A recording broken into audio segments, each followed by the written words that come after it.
6:18 through 6 o'clock in 3 seconds. So what is that? 6:00. 6:00. 03. Okay. All right. That's it, Judge. That's all that we have on behalf of Mr. Williams. Okay.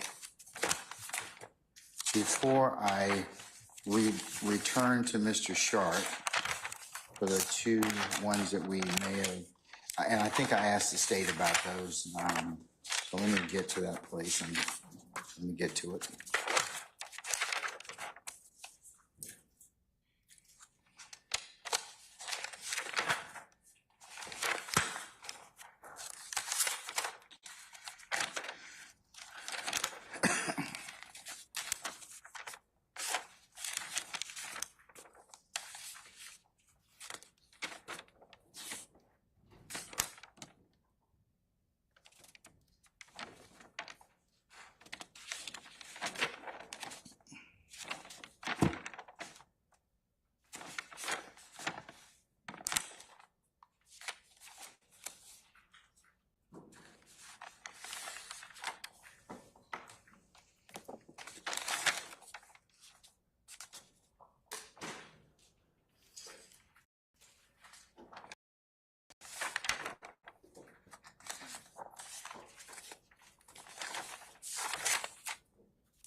And I think that there's two that we may need to discuss or talk about again in regards to your client, Mr. Stillwell.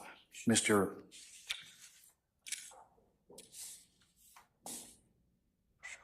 Weinstein, anything else in regards to June 10th interview? All right. Mr. Matthews Jr., anything else in regards to June 10th? Okay, and good morning, sir. All right, Ms. D. Williams. All right, Mr. Botts, on behalf of Mr. Nichols. All right. Okay. Anything further? Now I'll turn to Mr. Sharp.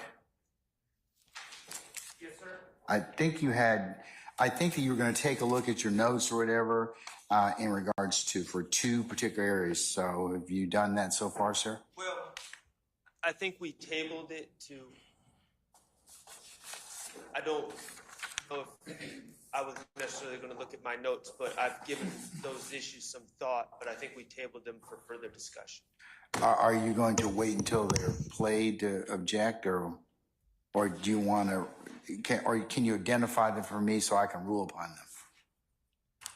I have them, Your Honor. Okay. I believe it was, Tell us what the page reference was, Ms. Hilton. I think it's page 361. That's line 1 to 362, line 10. No, I had line 15 through 17, Your Honor. That's the one where I think the problem is Shannon. Is that correct? Yes, and All I right. believe the court wanted me to go back and listen to and determine if I asked questions. Yes. And, all right, that was one. Okay. And did you review that, madam? Yes, Your Honor, and that's consistent with the portion of the transcript that I just recounted in the argument with Mr. Adams about when Shannon got into the vehicle. Again, Mr. Copeland's current version of facts on the stand is that Shannon got into the vehicle with him and Little D at the McDonald's. All right, let me take a look at that right quick again.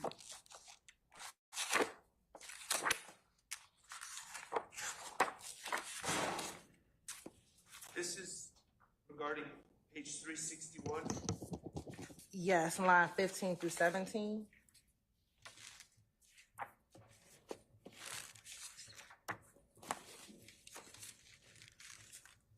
And I believe the portion that's at issue is where he says Shannon shot Nut is what the court wanted to hear if I had asked him questions about the murder of Donovan Thomas.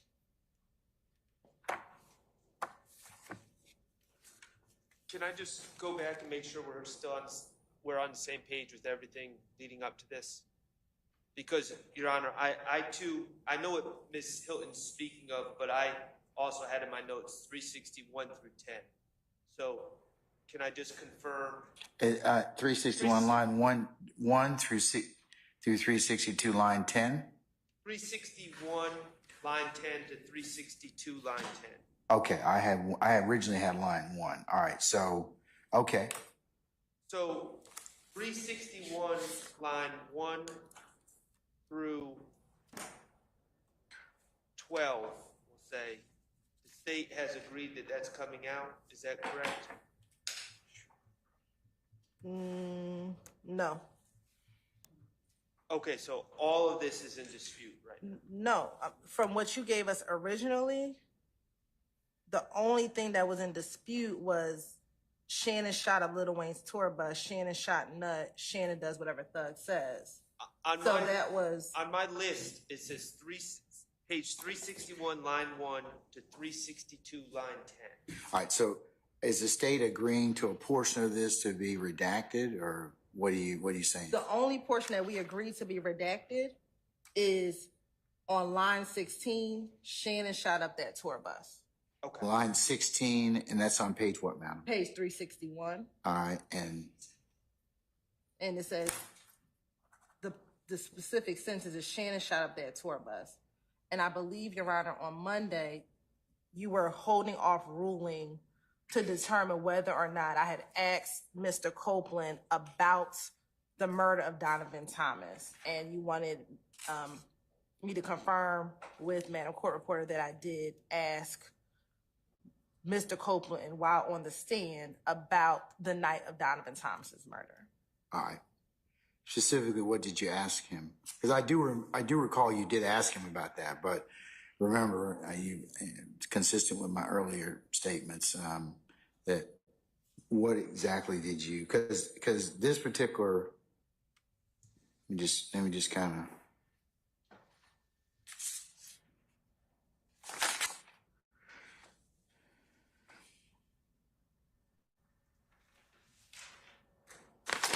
All right.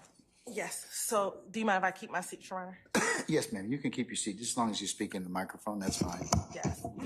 So it starts after you left Mechanicsville. Did you go anywhere after leaving Mechanicsville from what you remember? Yeah. His response, yeah. Question, do you remember where you went? This is your examination. Yes, Your Honor. Okay. All right. Pick Little D up. Question, okay. And which Little D are we talking about? Answer, the one that always be with me. Is that the Little D you referenced as your son? Yeah. Okay, do you remember where you picked Little D up? Where did you pick Little D up at? Answer, at McDonald's. Where was the McDonald's? On Cleveland Avenue. And when you got to the McDonald's on Cleveland Avenue, was there anyone else with Little D? Answer, just him and Shannon. Anybody else? Just him. It says have Shannon, but just him have Shannon. When you picked up Little D, what did Shannon do? What you mean? You said you picked Little D up. Did you also pick up Shannon? I said I picked up both of them. Okay. When you picked up both of them, where did you all go? I blanked out after that. You blanked out after that? Why did you blank out? Because they were saying that I got phone calls saying I did something. Do you remember who called you? Yes. Who? Muntsung. And do you recall how he called you? Did he call you on FaceTime or did he call you on the phone? I don't know. He asked me what I got going on or if I heard what happened or what. I don't know what he said. I just know he said that. I mean, people saying I killed Nut and he was calling me. Now let me ask you this. Did you kill Nut? Huh? Did you kill Nut? No. Okay, now when Moonsoon called you, was both Shannon and Little D in the car when Moonsoon called you? Huh? Was Shannon and Little D in the car when Moonsoon called you? I think so. Now before Moonsoon called you, did you, Shannon, and Little D have any conversation about Nut being killed? No. Now after you got off the phone with Moonsoon, did you and Shannon and Little D go anywhere? Huh? You said you were on the phone with Moonsoon in the car. I blanked out. Like, I know I ended up in a whole lot of places. Every time I looked around, I was somewhere different. Okay, later that evening, as we talked earlier, did you go to the police department? No. That night that you learned about Nut's death, Moonsoon called you. At any point, did you go to the police department? Oh, yeah. And then I believe at that point, Mr. Steele may have objected. And then I go into, on the morning of January 11th, did you ever speak with police? There was another objection. I asked the question again on the morning of January 11th, did you ever speak with police about Nut being killed? The police called me. Did you go to the police department? Same objection. Did you go to the police department, speak to the police? Yeah, I think. I asked them, how did you get to the police department? I dropped him off. By who Moonsoon got me, I ain't for sure. I can't recall. But I think who dropped me off, I just remember my brother and them met me down there that night. I said, now, Mr. Copeland, today being June 13, 2024, prior to today, I want to make sure I understand. Have you ever told police that Little D and Shannon got into your vehicle? Mr. Steele objected. The objection was sustained. Is today the first time you told the police or told anyone? And then the court interjects at which day? Today, June 13th. Let me strike that. Yesterday, did you tell me and my colleagues that Shannon, objection leading? I'm going to overrule the objection. Yesterday, did you tell myself and my colleagues, Ms. Love and others, about Little D and Shannon being in your vehicle the night of the murder? Huh? Yesterday, did you tell myself, Ms. Love, and a few of my other colleagues that Little D and Shannon were in the car with you the night of Donovan Thomas' murder? I told you and them that what I told the investigators when Nut got killed, something different, because I was trying to finesse my way out of the situation. Okay. So I said, I picked up D and Shannon. D never told me nothing. I made it up to clear myself up, and that's it. Okay, and was that yesterday that you said that? Did you tell us that yesterday, what you just said? You asked me to be truthful. So, again, anything that, and that's the end of the transcript as we have it. So, again, okay. He told me in court that D never told him anything, nothing. So, anything that D told him, that he told police D told him, would be impeachment by prior inconsistent statement, impeachment by contradiction. He said, I made it up to clear myself, and that's it. You sure? That's not true. The state's skipping a step. First of all, impeachment by contradiction is bringing in, it's not supposed to be prior inconsistent statements. That is. No, it's anything that the witness testifies inconsistently with earlier. I mean, respectfully, that's what prior inconsistent statements are. It can be. Contradiction, Your Honor, is witness named Jeff says the light was red at the time of the crash. You bring in witness Brian that says no, the light was actually green at the time of the crash. That's impeachment by contradiction. You bring in another witness to testify about how the first witness was incorrect or wrong or contradictory. Prior inconsistent statements is a type of impeachment contradiction using a witness's prior statements. And so what the state is missing here is they're saying, did Demekion, they're saying the foundation is laid by saying, did Demekion, was Demekion in the car? Did Demekion say anything? Kenneth Copeland is saying no. But that's not the correct question to lay the foundation for prior inconsistent statements. They need to say very specifically, they need to ask, did you tell police that Demekion Garlington told you this on this date. That lays the foundation. And they're also confusing the issue by including Shannon in these conversations, which has never been said by Mr. Copeland. So if they say, did Demekion and Shannon, did you tell the police that Demekion and Shannon told you that so-and-so, whatever happened on January 10, 2015, he would be correct to say, no, I never told the police that. And there would be nothing inconsistent because he has never put Shannon as a party to any of these conversations. They need to specifically ask, did you tell the police, not did it happen, but did you tell the police that Demekion Garlington told you this? And if he says yes, then they don't get to get in these prior statements because they're not inconsistent. The question isn't, did Demekion tell you this? It's, did you tell the police Demekion told you this? And if he's asked that question, he may very well say, yes, I did tell Demekion that. It was all I did tell the police that Demekion told me that. It was all a lie, but I do acknowledge telling the police that. In which case, there's no prior inconsistent statement because he is acknowledging that he made that statement in the past, and it doesn't need to be proven using extrinsic evidence, including a videotape. But they haven't done that. They've just asked did it happen, not did he tell the police that it happened. What if, as in this particular circumstance, I think that there's an omission.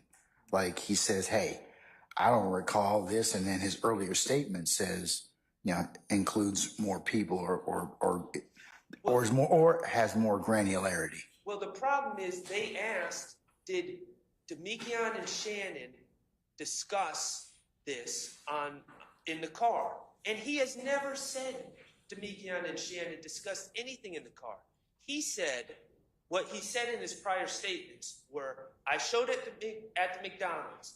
Demekion was the first person to come to my car. Demekion got in my car, said something very quick, pointed at the people who he said did it, and then didn't say anything else.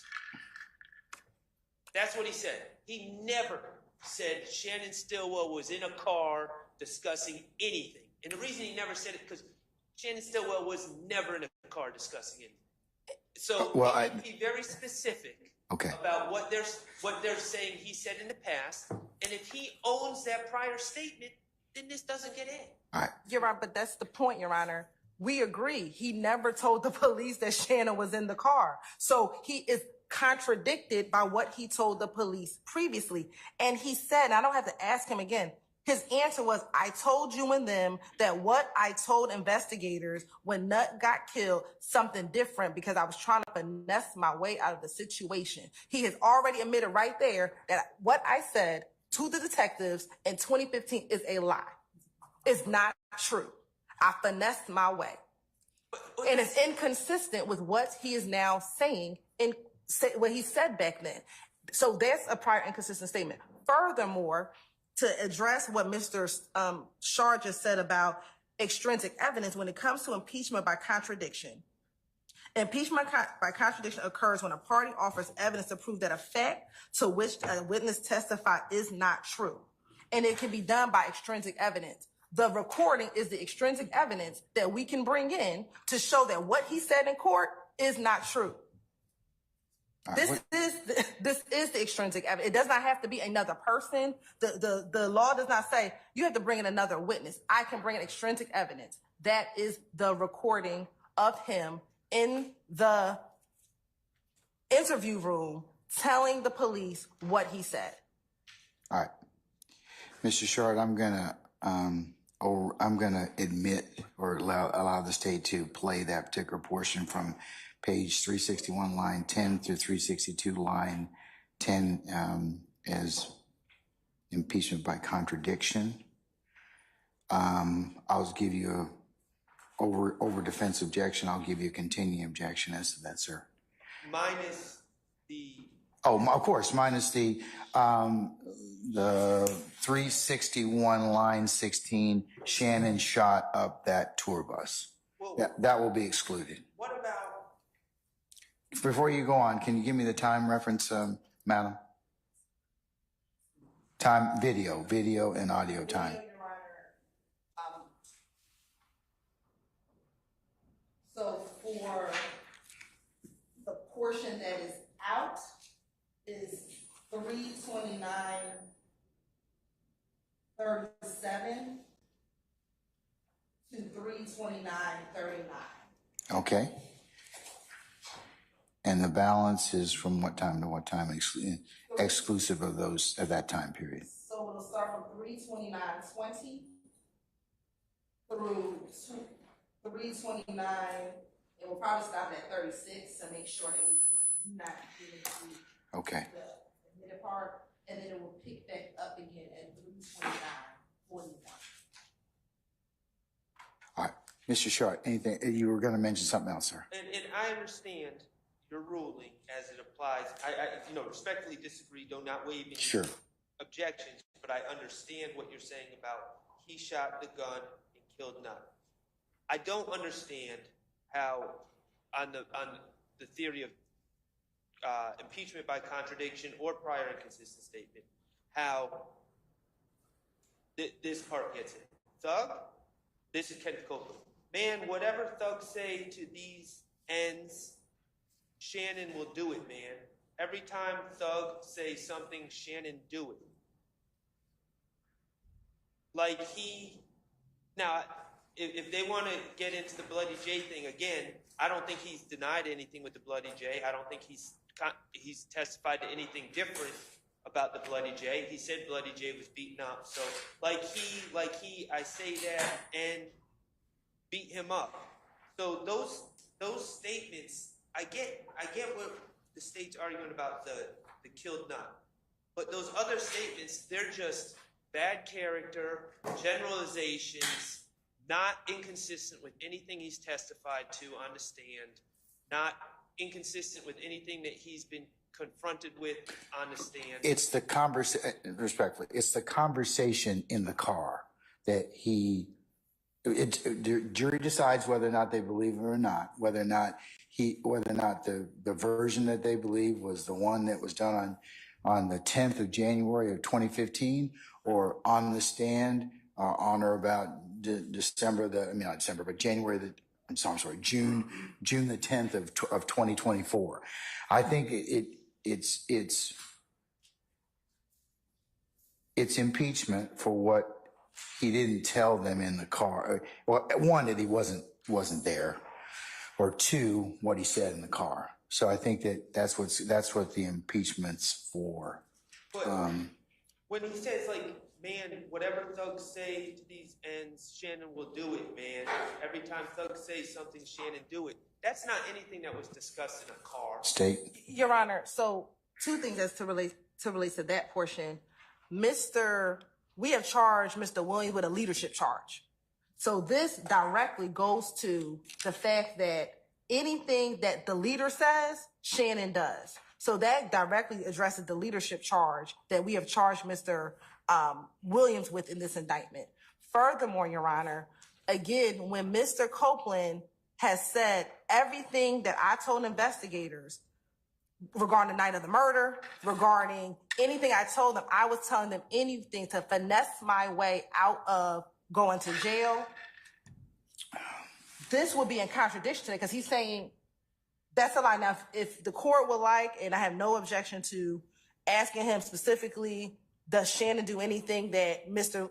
Williams says, and then playing this portion, I have no objection to doing that. I mean, but it is important because we have charged Mr. Williams with the leadership gang count in this indictment. It's all speculation, and I understand that the state feels it's relevant because they've named that Mr. Williams, they've asserted that Mr. Williams is somehow a puppet master over everyone, which isn't true. But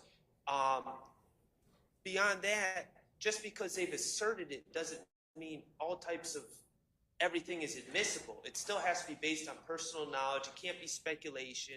And so, yes, they're asserting, okay, it's relevant because this is the way we charge the case, but that doesn't solve all the other evidentiary issues with. And again, we're not even talking about something that the man's saying on the stand. We're talking about it being played in a tape, out of court statements. So just because the state has indicted something a certain way doesn't mean they just get to play a bunch of tapes that fit their narrative. Yes, sir. I'm still going to admit it for its purpose.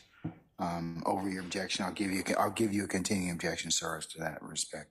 Yes, Your Honor. All right. We have one more, madam. Yes, Your Honor, and that was for page 386, line 20. 386.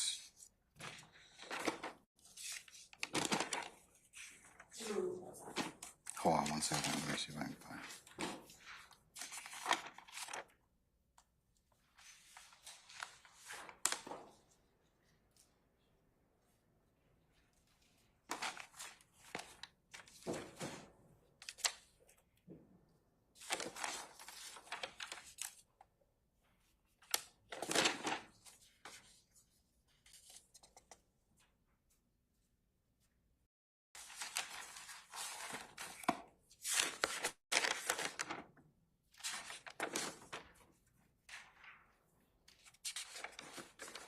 Okay, you said 386? Yes, Your Honor. Line, I'm sorry, line, 20. 2. Page 387, line 12. Okay. And Your Honor, I believe this is, Mr. Copeland was discussing the conversation that he had with Nutt prior to Kel. The discussion that Mr. Copeland had with Mr. Donovan Thomas Jr. regarding Mr. Copeland's differences with Shell Kel or Kelvin Watts, and the court wanted to know specifically if I had asked Mr. Copeland any questions about whether or not he had ever spoken to Nutt, and we were able to find in the transcript that I did ask him a specific question, and I can read that portion to the court. All right, go ahead. What did you ask him? So it starts with, do you recall telling Detective Thorpe that Nutt was somebody you could talk to? I don't know nothing about all that. Okay. Do you remember? I don't know. Yes, I said it to him. I don't know. Do you remember telling Detective Thorpe about the last conversation that you had with Nutt? I had a conversation with Nutt. Do you remember telling Detective Thorpe about a conversation that you had with Nutt? I don't remember what I told Detective Thorpe. Do you remember telling Detective Thorpe that when you saw Nutt, he just told you to chill out and then there was an objection by Mr. Steele. He said hearsay. Court sustained the objection. I responded, it's going to be effect on the listener. It's going to be what his response was. Judge then overruled the objection. And then I asked him, that you told Nutt, I'm just trying to get money. Was I supposed to say that to the police? Yes, I told the police. Excuse me. I said, you told the police. He said, yes, I said it. Said that was your last conversation with Nutt? I guess, yes, I don't know. When you say you don't know, what do you mean? I don't remember what I told any police. I don't remember what I have told them.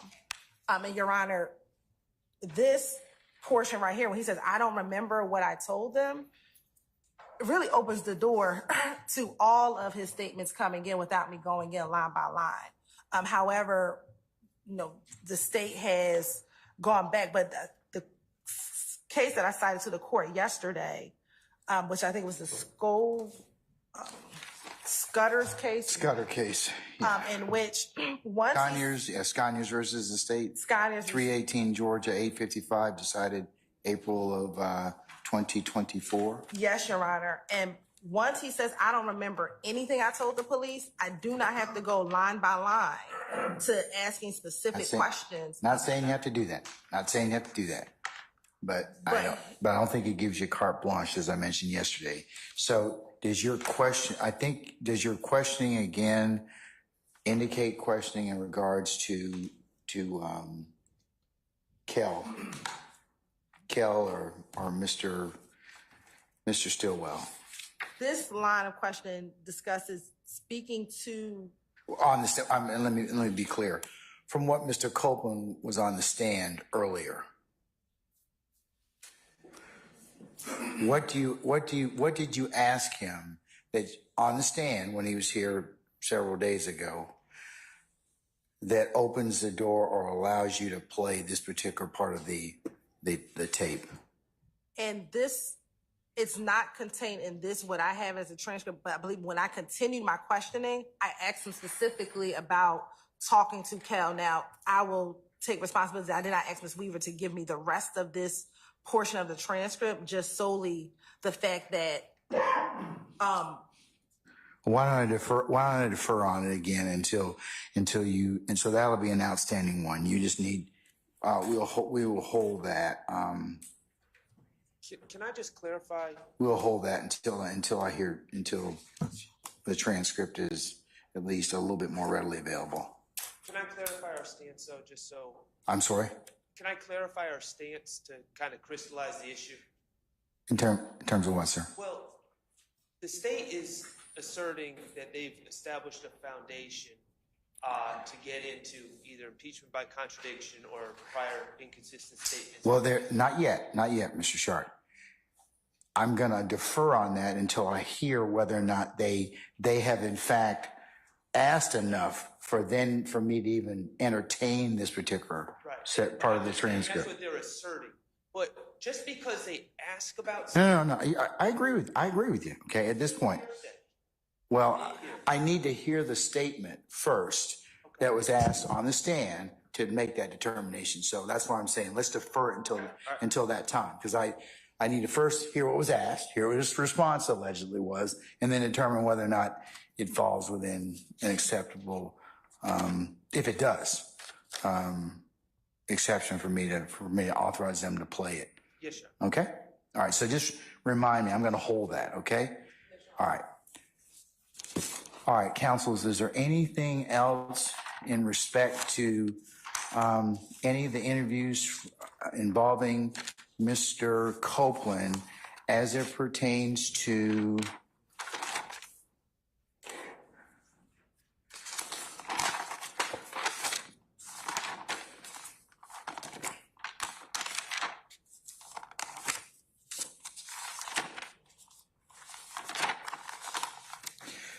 interviews on January the 28th, 2015, February the 21st of 2015, or June the 10th of 2015, other than the one I've held?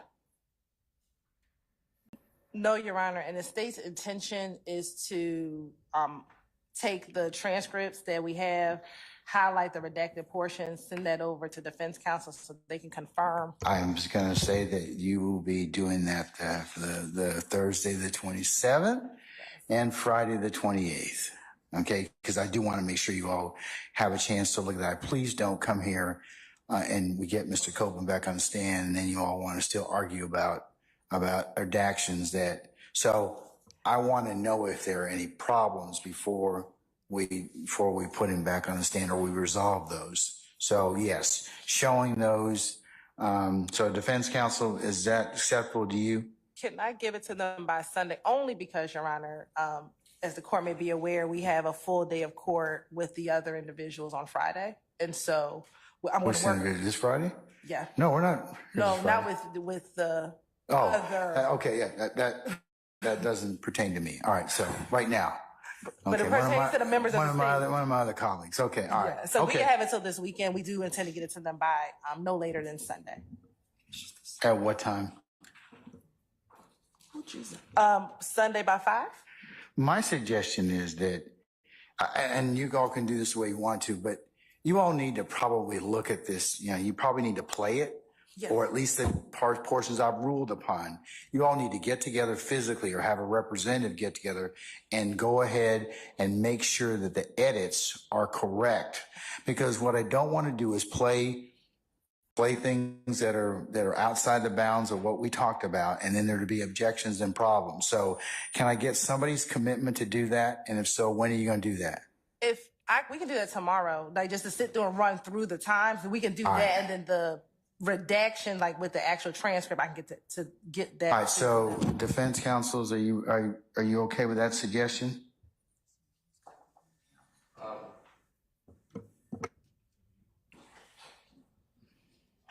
Well, who's gonna? All right.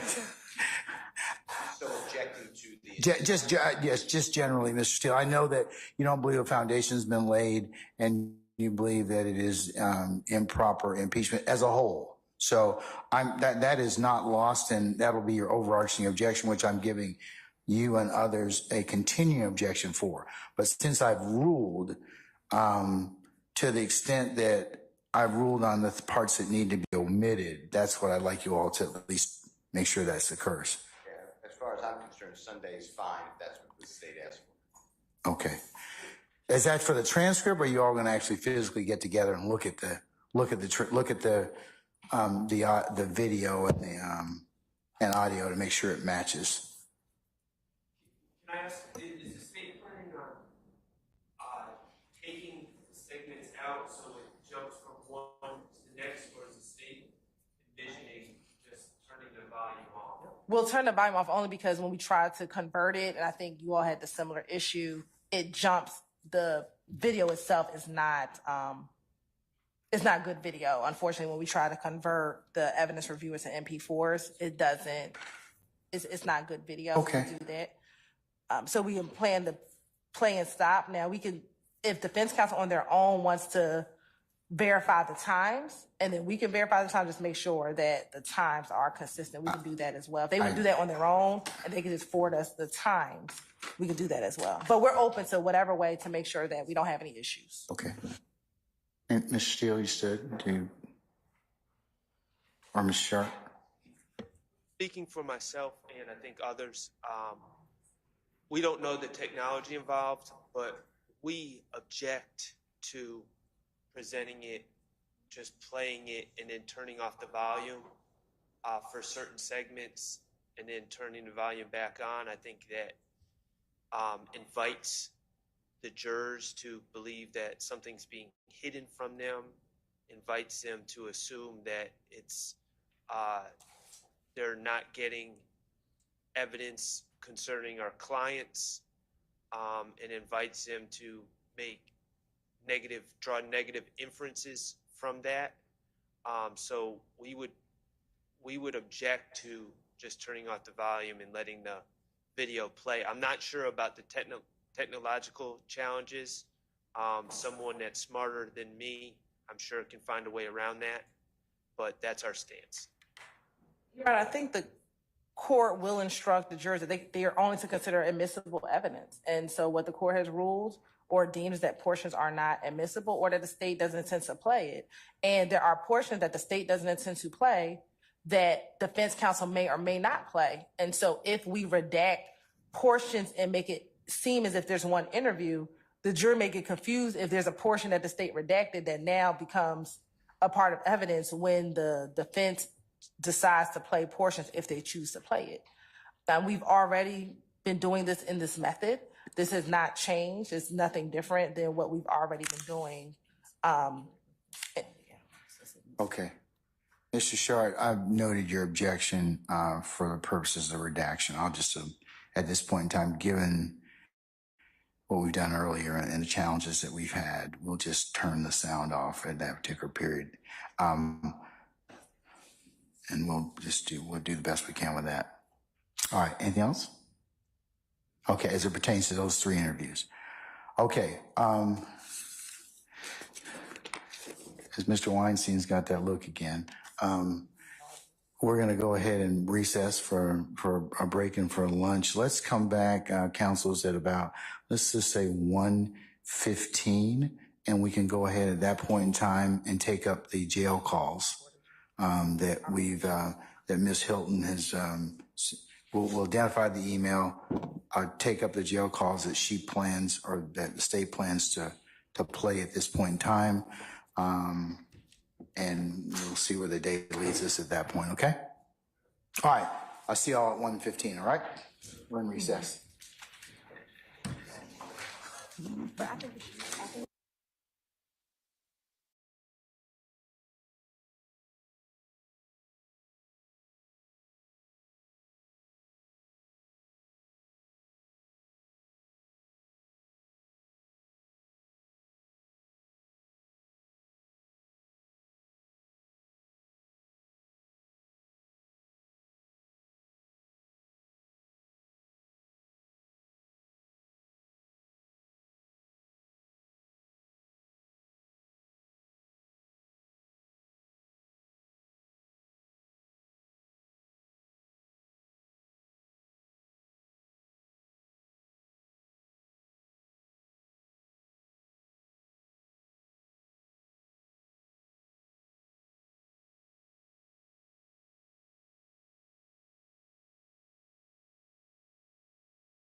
know in that search report? Like, what do they want to figure out? What question do they want answered if they get a cert report? And I just think it's very smart of them to even have been so specific in what they want.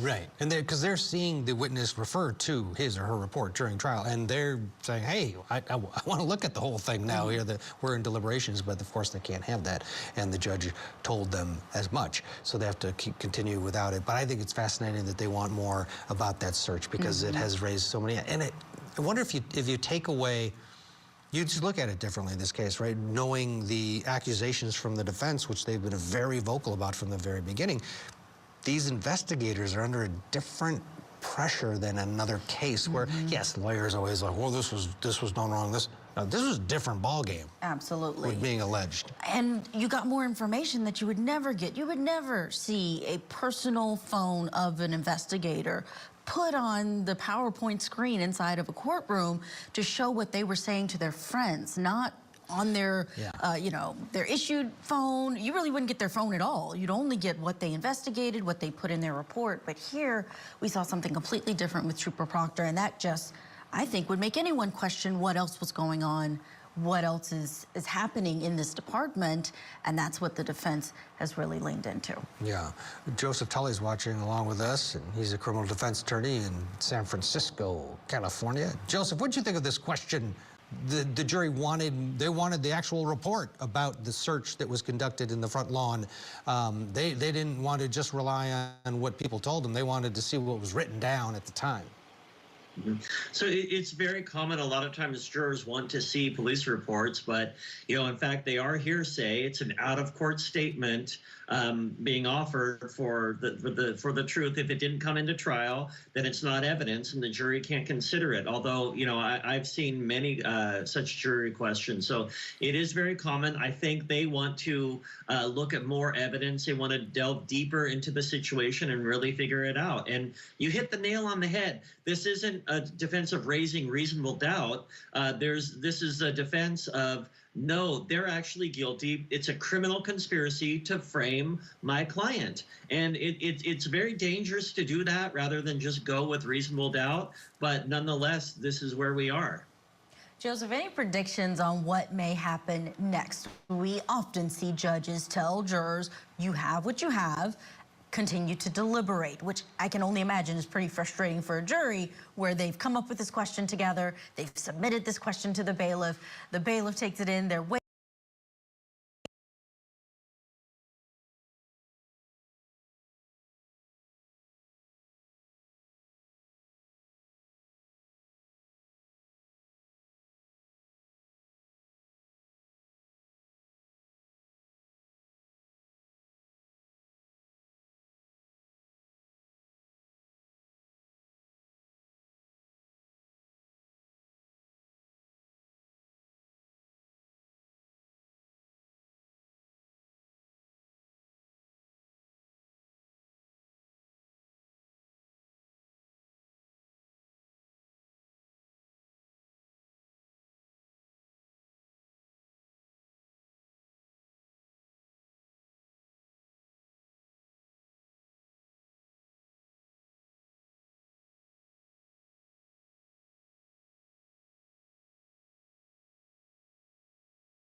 Welcome back to Court TV Live. I'm Julia Janae here with Ted Rollins, and we are on a verdict watch in Massachusetts in the killer or cover-up murder trial where the defendant is Karen Reed. This jury has been deliberating now for 6 hours and 34 minutes. If there's any movement inside of that courtroom, their question, a verdict, we will take you there live. We're kind of in a 1 hour little zone that the court has imposed for no questions and no verdict to be reported from this jury. So while they're working, we're not going to find out anything we know now for another half hour or so. So even if they do have a pending question, it won't be delivered Be held till 2. Wow, So 2 2 o'clock's o'clock's gonna be a moment. Yeah, we'll all have to be zeroed in on Court TV at 2 o'clock and to see if there's any movement over the last hour and a half. There's been lots during the day. Meanwhile, while we wait, we have an opportunity to bring you testimony in this other case that we're covering in the state of Tennessee. It's the brother and sister murder trial. Siblings Karen and Michael Murray are charged for the neglect of their mother, and it's a heartbreaking case all around when you hear the details of it. Yeah, to see this brother and sister sitting there next to each other at the defense table. We're going to go back to some really important testimony today. The redirect of the defendant's sister. So she would be the sister of the defendants, but also the daughter of the victim, Sheila, in this case. Her name is Sonia Henry. Let's go in. Was taking care of her with the help of your brother and sister. Is that right? Yes. You said as far as concerns, your only concern about your sister Karen taking care of your mom was her strength. Is that right? Yes. And as far as your brother, you had no concerns and you felt like he had the strength to lift her or move her, whatever was needed. Is that right? Yes. In the courtroom today, you pointed out your brother to us. Does he look a little bit different now than he did almost 5 years ago? Completely different, yes. How does he look different? Well, because he was at least 3 times bigger. So he was like you mentioned, your mom was a big woman. He was a big guy. Yes. Okay. And you would describe him as strong? Yes.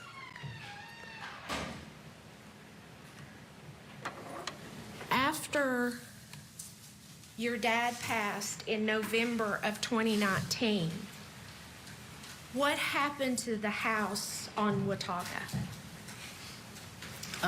The 2 of them remained there, and it just seemed like they didn't care to take care of it. It just kind of got dirtier, if you will.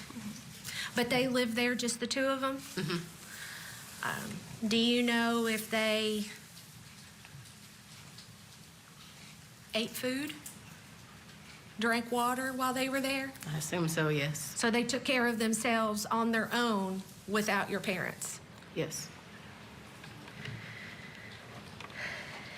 You told us that in terms of your siblings, that you were closer to Karen than you were to Michael. Is that fair? Yes. And through the years after your mother's illness, did you continue to talk to Karen on the phone? Yes. Did she talk to you about taking care of Mom? I mean, it would be very brief. I would always ask, how Mom was doing, and she'd be like, she's doing okay, or, she only drank today, or she ate this today, but nothing for me to be concerned about. If she had told you, Sonia, I can't do this anymore, I need help, what would you have done? I would have helped more. I would have stepped in and helped more. And I know that we've talked about that your dad was a guy that could be stubborn. He could put his foot down, right? Yes. If your sister or your brother had told you this is getting to be too much, would you have stood up to your dad and stood with your siblings? I would have, yes. But that didn't happen. They didn't come to you that way. Correct. I have no further questions, Your Honor. Reed Krause. Mr. Berg.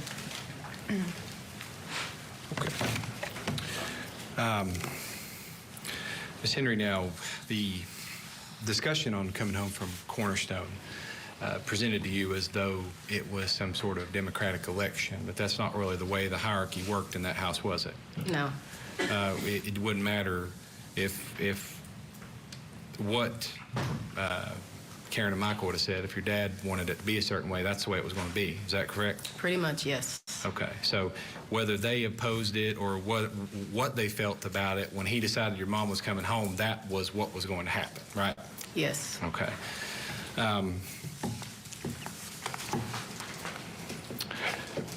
Do you feel like your dad had he felt, I think you've testified some to this already, but he felt a duty to your mom to try to take care of her? Yes. Okay. Financial issues aside, that's his wife. He wanted to try to take care of her the best he could, right? Yes. Was that kind of feeling, was that something that was instilled in you all as kids? Yes. Okay. You feel like your brother and sister learned that from your parents? Yes. Okay.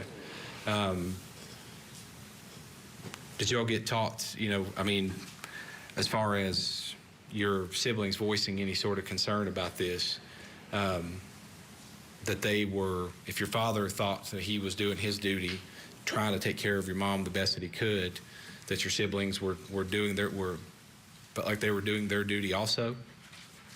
Yes. Okay. Whether they were over their head or not, I mean, that's one thing. They can be completely over their head, but they're doing what Dad wants and what's been instilled in you all to try to do, right? I don't know if we need we're going to let the record reflect she'd responded in the affirmative. I don't know if it Yes. If you would give an audible response, you're being recorded. That's fine. Yes, ma'am. Thank you. Say yes or no is appropriate. It's a natural thing to do. Now, you said sometimes you talked to your sister about your mom, and that sometimes she'd say things like, well, she only drank today, or things like that. So were there times that they tried to get her to eat and drink and that she wouldn't? I would assume that could have happened, yes. But I know, as I'd stated earlier, I would send in insurers, so that was kind of like the backup, that she would drink those. All right. But you were, I mean, you say you have three children, is that correct? Yes. Okay. You're down there having your life, having 3 kids, and trying to keep up with that. You're trying to run your life. So, I mean, you've got enough to keep up with as it is. As far as like the day in, day out there in the house, I mean, unless, other than the days you came to visit, there's no way for you to really know what was going on, how things were happening there. Is that fair? That's fair. Okay. And that's not your fault. Like I said, you're off trying to raise your family, trying to do your thing. You got enough to worry about.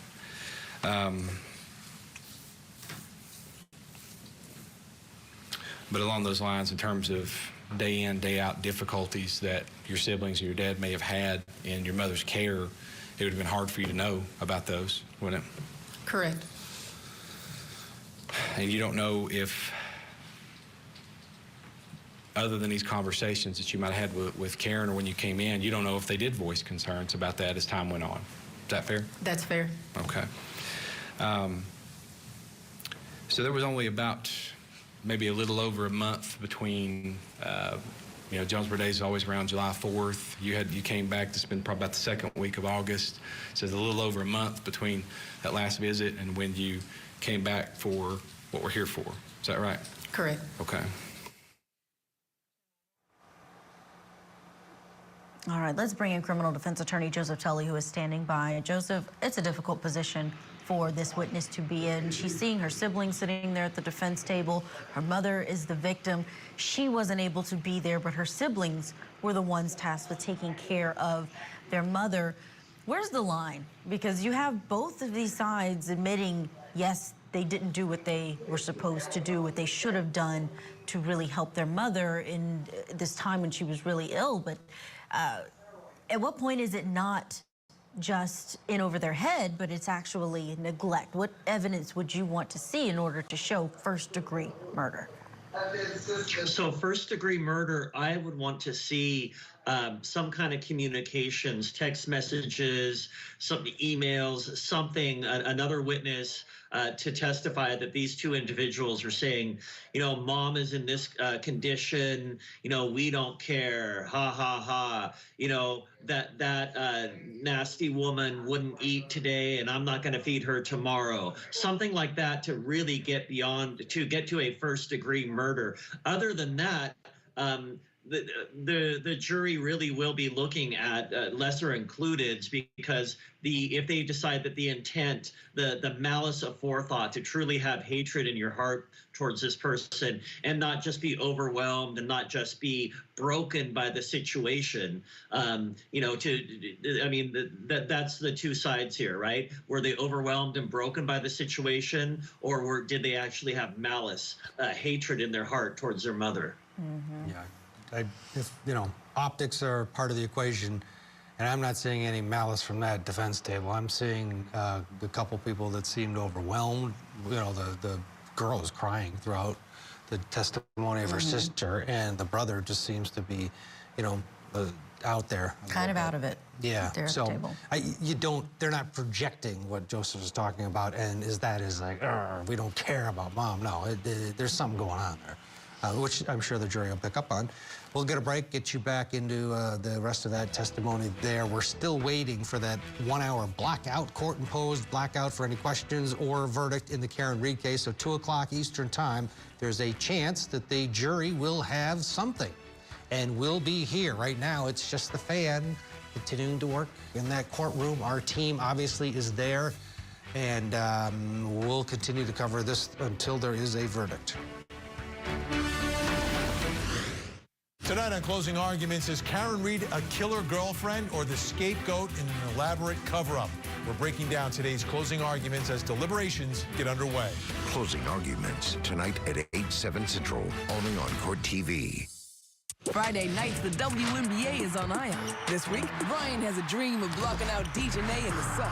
Then, can Lexi and the Sparks rise above Diana and the Mercury? Coverage starts Friday night at 7. Ion, it's on.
defendant, Karen Reed, is in the hands of a Massachusetts jury right now. That jury has been at it for 6 hours and 50 minutes. They're on something of a lunchtime blackout. They won't be delivering any questions or verdict until 2 o'clock. So in about 10 to 13 minutes, we are going to be able to know if they had any notes during that time. We'll, of course, take you there live with any updates. Yeah, if they have a verdict, they will find out at 2 o'clock. Otherwise, very good chance nothing happens. 2 o'clock comes and goes, and they continue to work. We do know that 4 o'clock, they have asked the judge to end deliberations today if they're still deliberating. Someone had an appointment, so they have to leave at 4. So we're getting there. We're getting close to what will be the end of today's deliberations. Meanwhile, we're watching this other case play out in Tennessee. It's day 2 of the brother and sister murder trial for the defendants Karen and Michael Murray.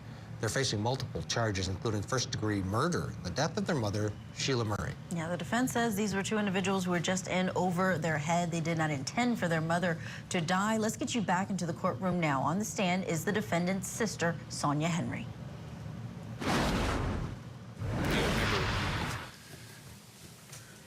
Do you remember on your visits in, I guess, February or July, do you remember I think you said this earlier, that there being a smell of like urine or something like that that you could pick up from where she'd have these accidents in the house? Yes. Okay, so that wasn't just, you know, out of the blue. If you walked in and you smelled that, that was something that you kind of came to expect. Correct. It was not surprising. Okay.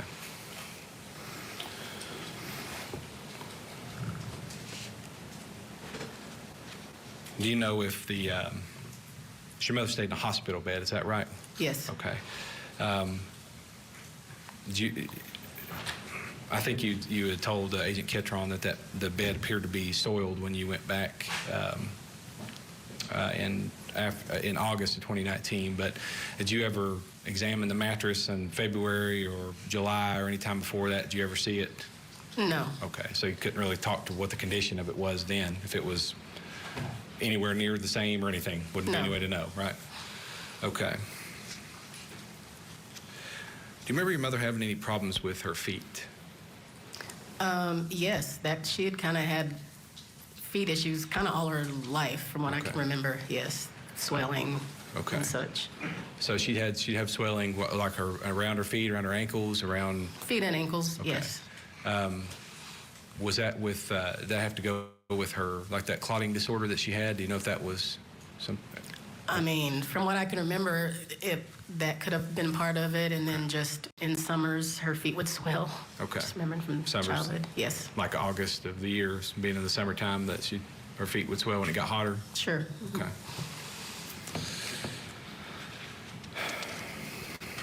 Was it hot in the house when you went to look at in August? Do you remember it being hot in there? I don't remember. Okay. Did they keep it warm in there? It felt room temperature from what I can remember. Yeah. Okay.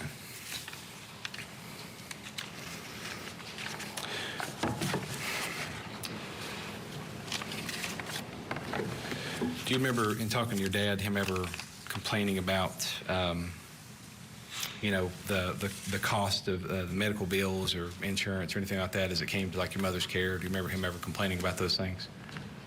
Just initial conversation, he was just complaining about how much it was going to cost to put her in a nursing home, and that's why he didn't want to do that. That's all I can really remember him being frustrated about. Do you remember whether or not the house was going to have to be put up? Yes, I remember that, yes, and he didn't want to do that. Okay. So that was going to have to be collateral to put her in a nursing home? Yes. Okay. In talking to Agent Ketron, I meant to ask you about this earlier. You'd made some comments about your brother and sister having some kind of mental issues. What did you? We go one by one. I mean, what did you with Michael, for example? What did you mean by that? Well, I knew that he had had some mental issues mentioned. I know from conversation my sister and I had had. He had went and had some evaluations. Thank you.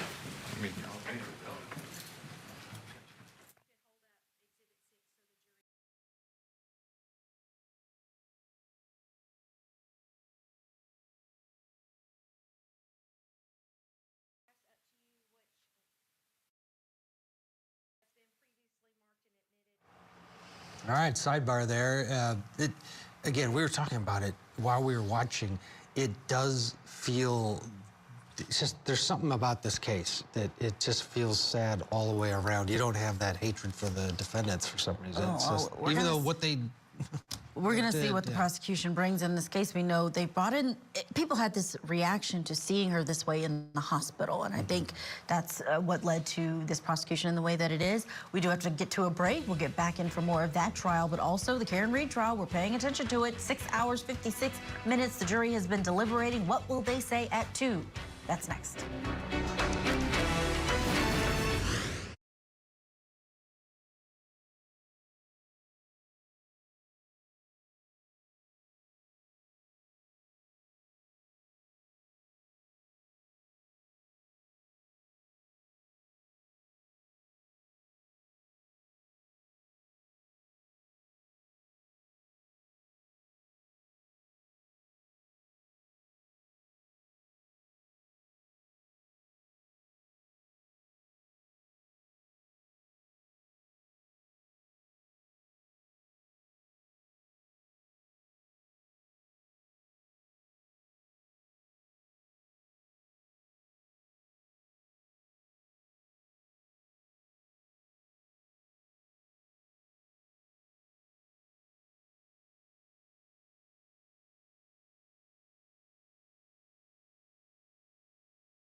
We're going to end up having this continual objection and potentially putting our jury out for periods of time to have me adjudicate that.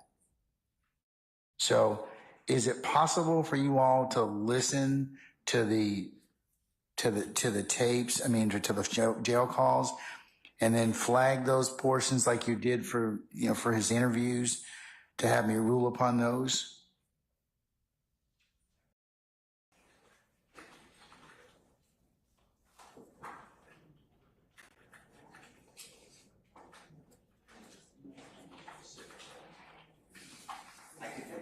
Because I understand what you're saying, Mr. Steele. It's a valid point. But what I don't want to do is I want to minimize the disruption in front of the jury. So if we have agreement, then, or if you need to just object, I'll say as earlier noted. So, yes, I think that would be a much better way to potentially present this. I could have that. I didn't write down the timestamp, but I could do that. So flag using the timestamp. Yes. And then you could tell me, for example, to go to, 12 minutes and 15 seconds, it's hearsay, it's not within any exception, or it's speculation, or, you know, whatever. And I'll let the state respond, and I can rule. Kind of similar to what I did with the audio videotape interviews. If that's the case, I think that would probably be a better use of our time. And again, Your Honor, the portions that we sent an email yesterday are the portions we intend to play. So there's only 2 calls that we intend to play the entirety of it, but the other calls we've broken down specifically the areas that we think are relevant. And so, Okay, the first call is like 15 minutes. so only the first and the 5th call are the full 15 minutes. The calls are 15 minutes. So only the first and the 5th, we intend to play the full calls. However, calls 2. Is that the June 10th call at 2038? Yes, Your Honor. So in the June 10th call, the only portions we intended to play is 4:12 through 11:10, and then picking back up again at 11:45 through 15:26. All right. And then for June 13th, the only portions we intend to play is 00 through 6:05. That's still a fair amount of time, though. It is. So they definitely are, but I just want to make sure that they're not listening to the whole tape and saying, you know, I want to just keep the guides of what we intend to play so defense knows the parameters that we intend to play when they're reviewing it to determine their to determine what they're objecting to. Okay.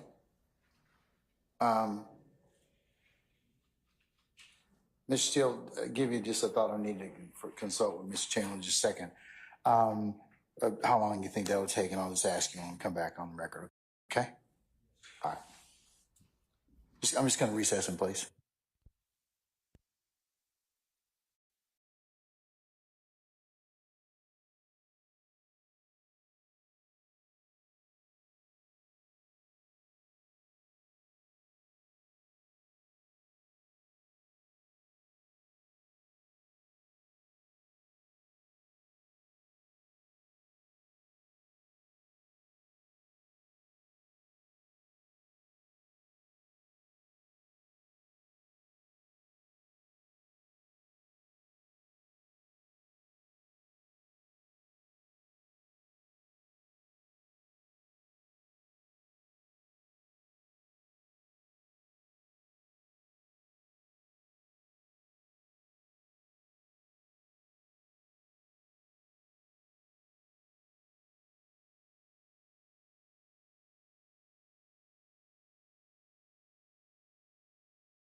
Nothing further.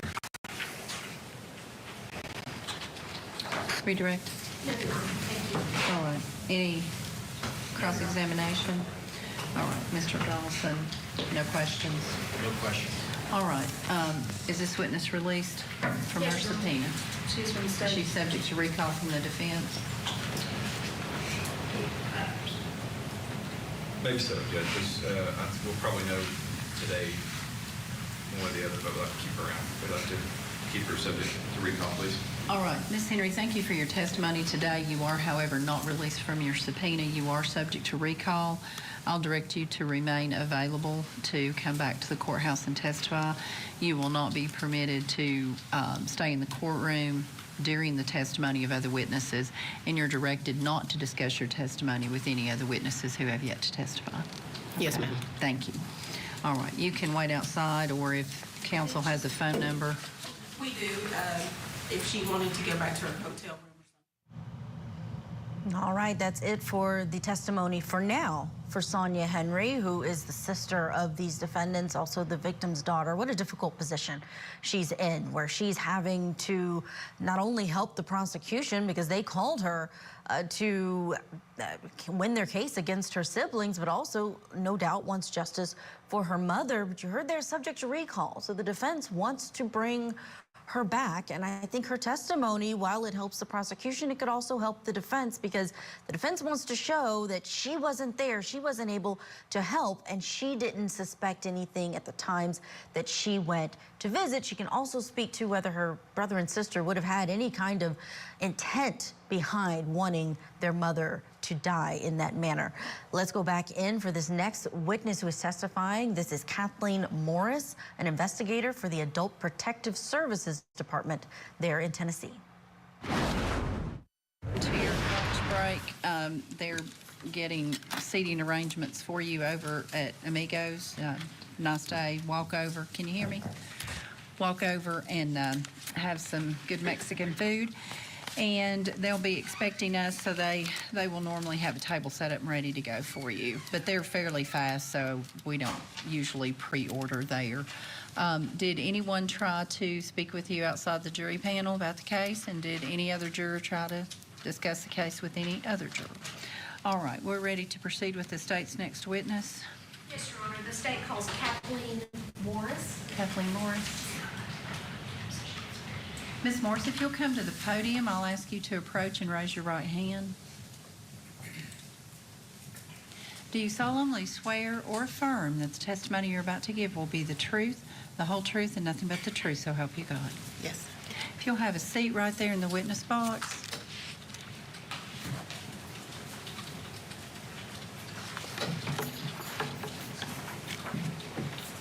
And I'll ask you to state your first name and spell it for us. Kathleen, Kathleen. And Morris. Morris. All right, thank you, ma'am. You may ask. I'll ask you to project your voice just a little bit. The microphone will amplify you, but you'll need to make sure that our juror in the back row at the far corner over there can hear you, and all counsel as well. And you can pull this down towards you. It doesn't scoot, but you can move that part. Okay. All right. Ma'am, where do you work? I work for Department of Human Services. Okay. How long have you worked for the Department of Human Services? 26 years. Is there a particular part of Department of Human Services that you work for? Yes, I work for Adult Protective Services. Have you always been in Adult Protection Services? I worked the first 4 years with Child Protective Services and 22 years now with Adult Protective Services. What is your current assignment with what is commonly called APS? I'm a team coordinator, which is a supervisor for Unit 1. And what do you do as a supervisor? I supervise 5 investigative specialists who conduct investigations of adult abuse, neglect, exploitation, and self-neglect. Have you worked as an investigative specialist? Yes. I want to direct your attention to August of 2019. You were working for APS at that time, correct? Yes. What was your position then? I was an investigative specialist for Washington County. What is an investigative specialist? We investigate allegations of abuse, neglect, exploitation, and self-neglect of vulnerable adults. And how does that work? We have a 1-800 number. People can call in a referral. Anyone can refer. And also online, people can make reports online through our website if they have a concern. So we've mentioned a couple of times APS or Adult Protective Services. What is Adult Protective Services? Anyone over the age of 18 that has a cognitive or physical disability that causes them to be unable to protect themselves, if they are being abused, mistreated, financially exploited, or there's an allegation of that, then we would go out and conduct an investigation to try to determine if there's anything occurring. Do you also have, you said adults over the age of 18 who cannot protect themselves due to physical or mental limitations. Do you also have a category about adults over 60? Yes, that would be considered an elder adult. Who is considered to be a vulnerable adult under APS regulations? That would be anyone 18 or older that has a cognitive disability, which can be a developmental disability or Alzheimer's, dementia, something of that nature, or has a physical disability or both, to where they can't meet their own needs and has to have a caregiver to assist them. And I mentioned the regulations of APS. Who sets these regulations? That would be our state legislature. A couple of times you have used the phrase protects themselves. What do you mean by that, unable to protect themselves? Someone that can't meet their own needs, do their activities of daily living without assistance, can't advocate for their own safety. And when you use the phrase activities of daily living, what does that mean? Your ability to meet your basic needs, such as bathing, feeding, making sure your medical care is maintained, your housing, any ability to take care of yourself. When dealing with a vulnerable adult, do you often have contact with that person's caregiver or caregivers? Yes. Who is considered by APS regulations to be a caregiver? Anyone by contract, their position with their job, or just by assuming the care of someone. It can be even a family member, a neighbor, someone who has kind of assumed that role of assisting with that person's care. What about someone who lives in the home or visits regularly the home? Yes, if a family member lives in the home, visits regularly, and should reasonably know that someone needs assistance, then they would be considered a caregiver. I had asked you about how APS becomes involved in a situation, and you talked about a referral. How is a referral made? We have a 1-800 number that someone can call, and also they can go online and submit a referral over the internet. Who can make a referral? Anyone. Generally speaking, the referrals that you receive, who are they from? They can be from neighbors, family, home health, doctors, just someone driving down the street that witnesses something. It can be anyone.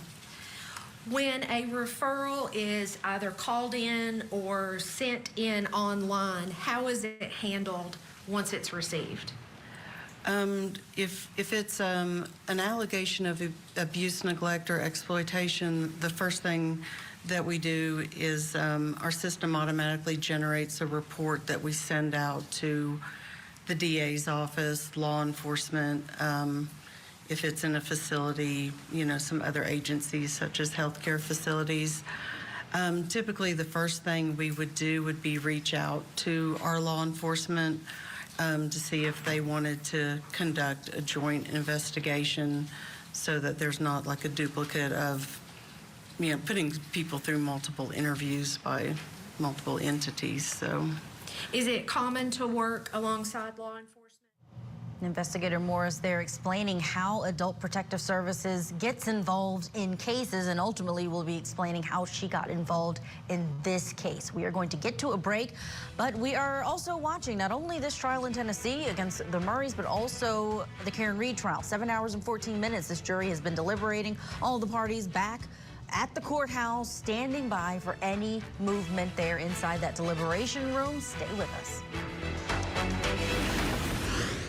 An innocent woman. She didn't do it. It's a controversial case that's divided a community. Karen Reed is accused of murdering her police officer boyfriend. Prosecutors say she ran him over on purpose and left him to die in the cold. But Reed claims that she's being framed. It smells suspicious. After years of legal fireworks, will the truth finally be revealed? The end game is to figure out who killed John O'Keefe and hold these people responsible. The killer or cover-up murder trial. Live coverage today, only on Court TV.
back to Court TV Live. We'll get you back to the courtroom in Tennessee in just a minute. But first, an update out of Utah, where 28-year-old defendant Mia Bailey made her first initial appearance in court this morning.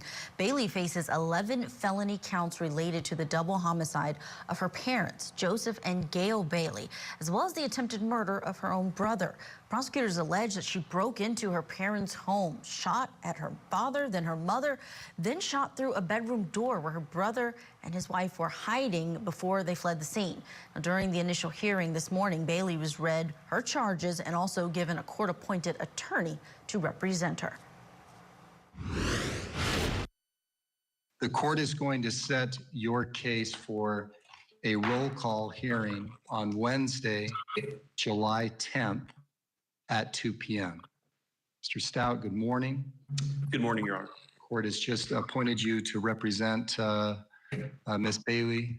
Is there anything that the court needs to take care of at this time? Your Honor, if I could just get a message to Ms. Bailey that I will be out to see her shortly, today or tomorrow. I would strongly advise her not to talk to anybody about the case and not to make any comments further today unless asked by the judge directly. But I will be out to see you to discuss things shortly. Thank you. Anything from the state? Mr. Bonzo, you're muted. Correct. I'm not able to unmute myself. No, nothing further from the state, Your Honor. I think that will cover it. Thank you. The court will be in recess. Investigators called this an execution and said that after the arrest of Mia Bailey, she said that she would, quote, do it again if she had the option. We'll continue to bring you any new developments in that case in Utah. But for now, let's get back to Tennessee for the brother-sister murder trial. Karen and Michael Murray are accused of neglecting their mother, which prosecutors say ultimately resulted in her death. They've been charged with first-degree murder. But the defense says the Murray siblings were trying to care for their mother at home, and they were simply over their heads, rather. Let's get you back into the courtroom now. The investigator with the Tennessee Adult Protective Services is on the stand, Kathleen Morris. And it's preferred, if possible. When you are doing an investigation, what are you looking for? Any evidence to determine if the person's needs have been being met, if they need services. Our role, of course, is for the client's protection. So if they, if there are service needs, if there is evidence that they've been being mistreated, what are steps we can take to protect the person? If the APS investigative specialist determines that intervention is necessary in a particular situation, what happens? It varies from situation. A lot of times we're just trying to ensure that someone's medical needs are met. We assist people with lots of different types of services. We assist with orders of protection. Just a multitude of different things we can do. Is it fair to say there are resources available that you can make caregivers or even the vulnerable adult aware of that can help? Yes. I want to direct your attention to August 11th of 2019. Were you assigned a referral regarding Sheila Murray? Yes. What did you do in response to that referral? I contacted the investigator we work with Johnson City Police Department, to set up a time to go visit Miss Murray. I also contacted the hospital where she was to check on her condition and to set up a time for us to come up so we could have assistance with, doing an examination and trying to determine her condition. Did you go to the hospital where Miss Murray was a patient? Yes. Did you go to the home? No. Why? Miss Murray was in the hospital. If she had been in the home when the referral was received, we would have gone to the home, but we go to where our client is. What did you do when you arrived at the hospital? We spoke with the nurses that were caring for her, and I worked with the investigator to try to set up having some photos taken of her injuries. So someone from law enforcement was there when you were there? Yes. Was this Deborah Dunn from Johnson City Police Department? Yes. Did you see what she was doing while she was in the hospital room? Yes. What did she do? Well, she had the nurses assist with uncovering the wounds and getting them to where pictures could be taken to kind of show her injuries. As medical staff and investigator Dunn were taking photos of Miss Murray, were you able to observe her as well? Yes. Tell us what you saw.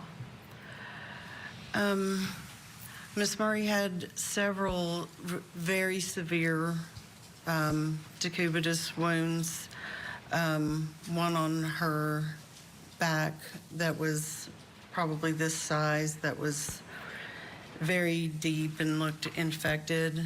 Her right breast looked like part of it was missing and pus and infection. Her leg was wrapped. She had just multiple kind of excoriated areas on her body.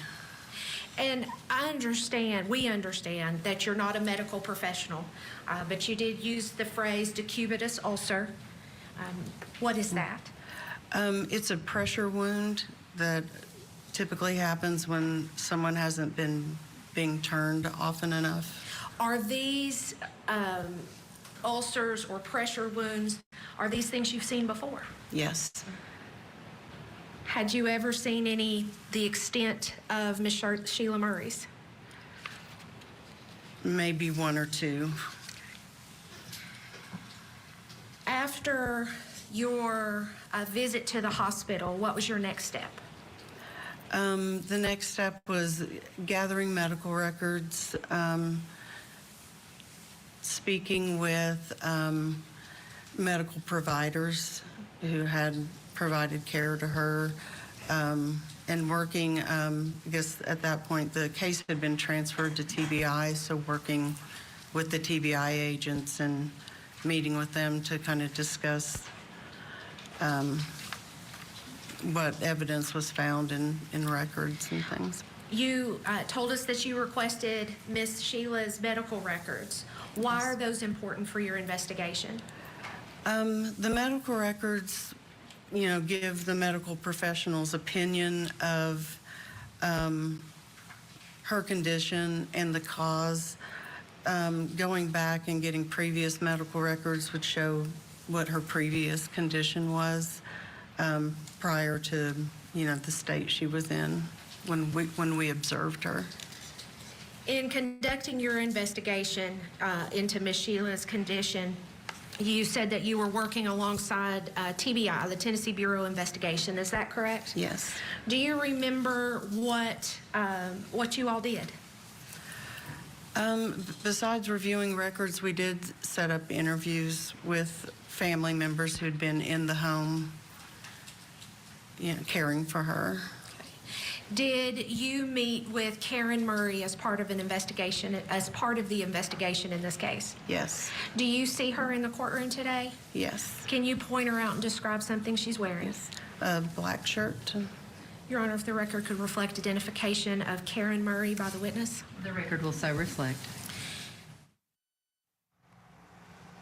Let's bring in for analysis former prosecutor and constitutional law attorney Chris Ann Hall, who's watching along as we listen to this investigator start to talk about why they looked at this brother and sister. But Chris Ann, I'm looking at these defendants inside of the courtroom. I mean, Michael Murray is sort of nodding off cue. He's touching his hair a lot, touching his face. The same with the nodding from his sister. I mean, there's some social cues that perhaps even the jury is picking up on that could go to some of the legal culpability in this case. What do you think? Yeah, I think so. I think one thing that is going to be difficult for the jury, because remember, we're just beginning, and everyone was warned in the opening statements that there were going to be some very graphic pictures, is I think that defense is going to have an easy time trying to convince the jury that these two children weren't capable of caring for her. It's what I'm trying to say is once you see the pictures and then in the level of neglect, the defense is going to say there's something wrong with the way these two people think, and they didn't knowingly actually engage in neglect here. And I want to say I think you might find evidence throughout this trial that there was a breakdown of the entire system. I mean, if you've got them going to the doctors and the Health and Human Services is involved, and we're not only just finding out after she's passed on, but the level of neglect here is just going to indicate a system that's broken. Yeah, certainly we will see as this trial moves forward how much oversight there was perhaps before it got to the point that everyone was involved. And we heard the sister, she would have been one of the people to see her mother during that time period leading up to the tragic loss of their mother. Let's get to a break and we will get back into that courtroom in Tennessee, the case against this brother and sister, the Murray siblings there in Tennessee. Thanks for being with us.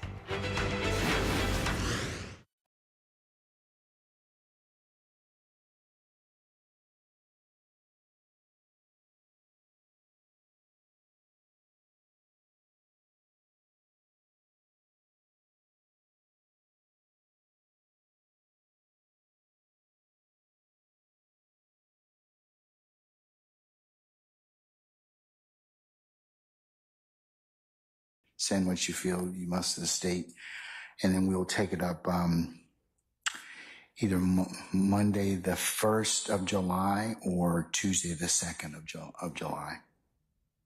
As part, we left the Tuesday open anyways, the 2nd, to complete whatever was not done.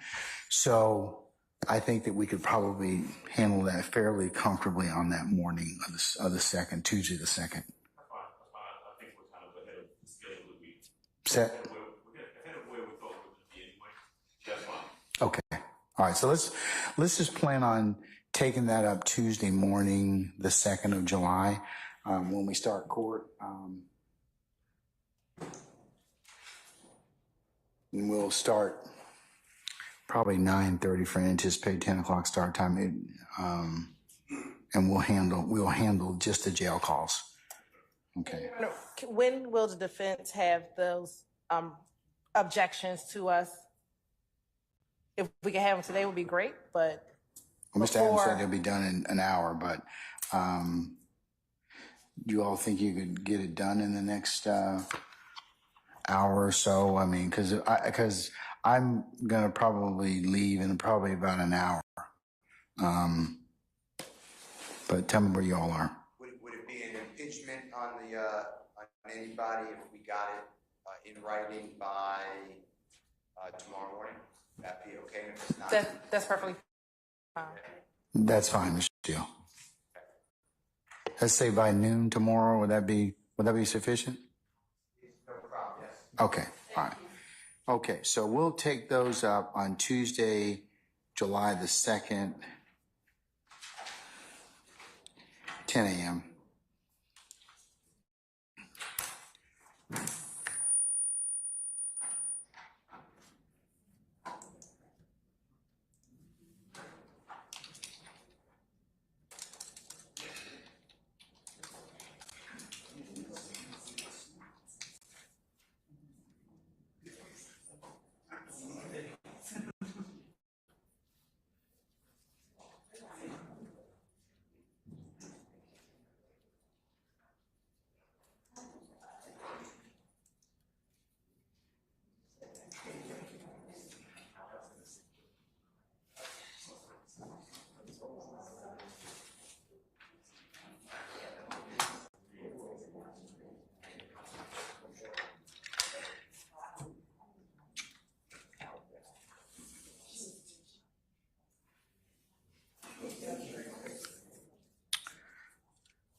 Okay, anything else we need to take up at this point in time?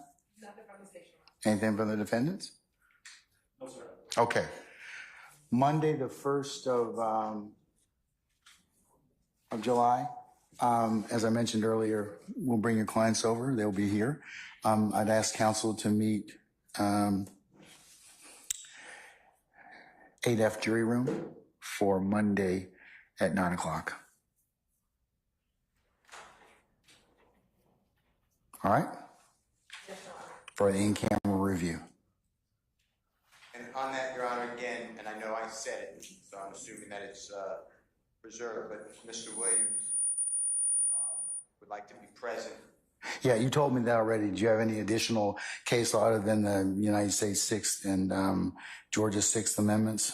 Georgia's Article 1, Section 1, Paragraph 12. I believe Mr. Williams, I need him there to review. I assume we're getting a transcript. I don't know if that's what... I'll cover that on Monday. Mr. Williams will be brought over, but the part that you all are here just for in camera, that's attorneys, because of the privilege potential that is that may be discussed, or no, I said not discussed, identified, and you all as lawyers are of course subject to the rules of professional responsibility. Third parties or your clients and other people are not. Okay, well, I oppose that objection. And sir, if I have anything else, I will certainly reconsider that. But at this point in time, for that particular purpose, until we get through the in-camera review, I will when the transcript is reviewed, the court's intention is to review everything for for Brady and/or impeachment. And then I will flag all those, and then anything else that you all wished for me to consider, you can mark, and then we can have a discussion about that. Okay, and I'd like it done in open court as well, in Mr. Williams' presence, of course, and in open court. Okay, I don't think he can do until I.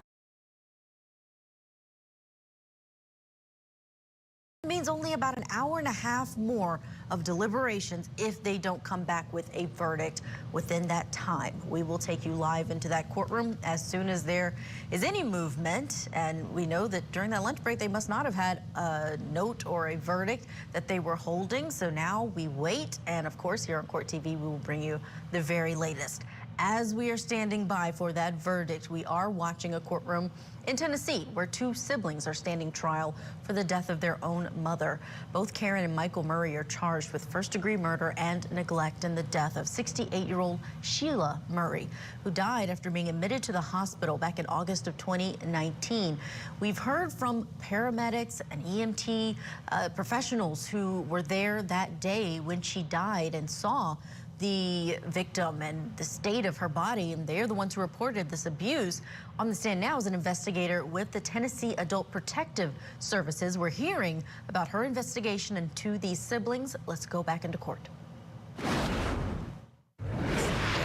Do you see Michael Murray in the courtroom? Yes. Can you point him out and describe something he's wearing? The blue checkered shirt. Your Honor, if the record could reflect identification of Michael Murray by the witness. The record will reflect that the witness has identified Mr. Murray seated at counsel table.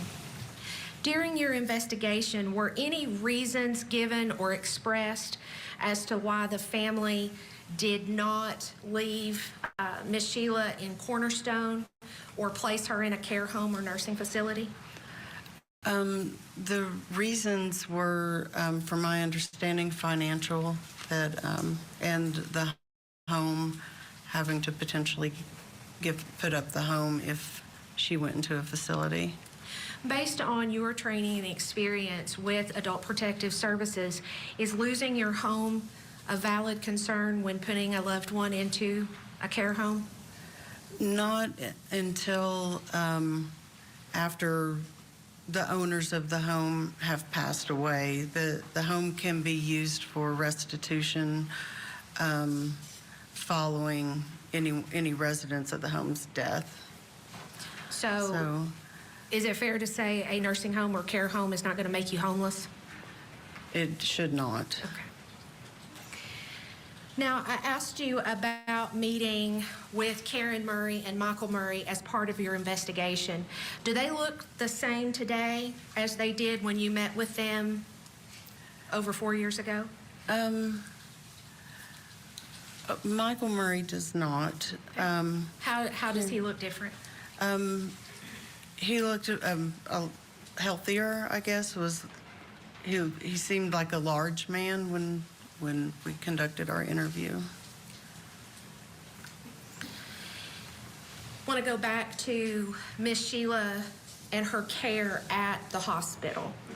Based on her physical condition that you observed, were there concerns about who could or should make medical decisions for her? Yes. Why? Because her condition was so severe and it appeared she had not been being cared for appropriately. So what happens in a situation like that? What happened in this situation? In this situation, the hospital appointed a physician, surrogate decision maker, to make medical decisions on her behalf. As we know, Miss Murray did pass away in the hospital in August of 2019, correct? Yes. If she had survived, and it was going to be a situation where she was going to be released back to her home with her family, Karen Murray and Michael Murray, is this a situation where APS would have intervened? Yes, if there was no other family or anyone to be appointed that was willing to make appropriate decisions for her, APS, I could see having stepped in to pursue custody so that she would be placed in a facility to receive, 24/7 care. And what is the requirements for you to pursue custody? The client has to lack capacity to make their own decisions and be at imminent risk of irreparable harm or death, and the physician being willing to sign an affidavit to that effect. As far as those first two requirements, did Miss Murray meet those requirements? Yes. If you had intervened with the custody, what kind of steps could have been taken to keep her safe? Placement in a nursing facility with 24/7 care. If APS did something like that, placed her in a nursing facility or care home, what are the financial obligations at that point?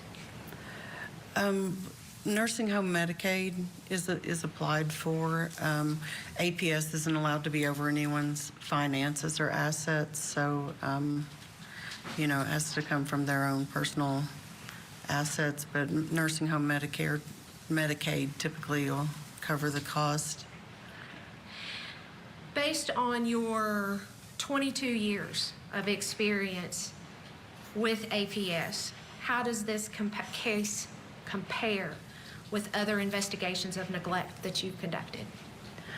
This is one of the worst cases of neglect I've worked during my 22 years. If I could have just a moment.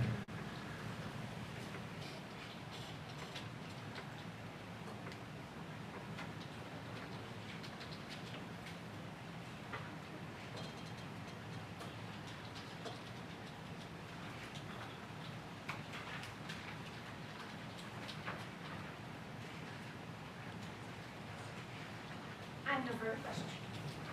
Cross-examination, Mr. Bird. All right, they're going to change hands there inside of the courtroom, go from direct to cross-examination. We're going to squeeze in a break, but you heard the prosecutor there asking the question of this witness.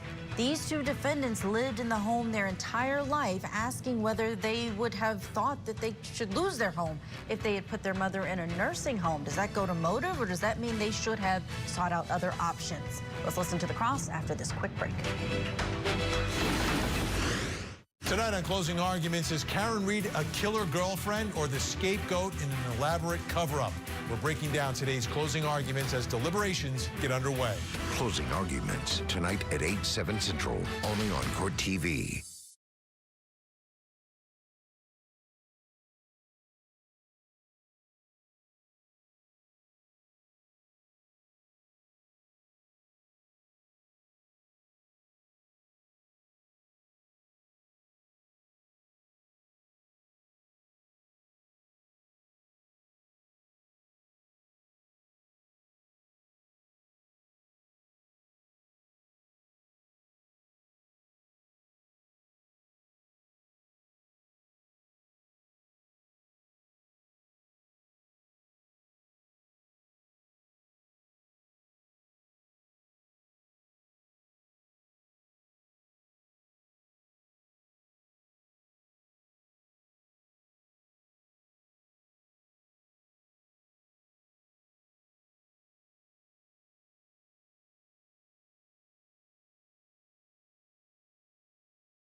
Welcome back to Court TV Live. We are following the brother-sister murder trial out of Tennessee. And before we head back to that courtroom, a quick update out of Florida, where defendant Courtney Clenny was back in court today for a status conference. The OnlyFans model is accused of fatally stabbing her boyfriend, Christian Abumseli, at the couple's apartment back in 2022. She claimed that it was self-defense. Prosecution says it was murder.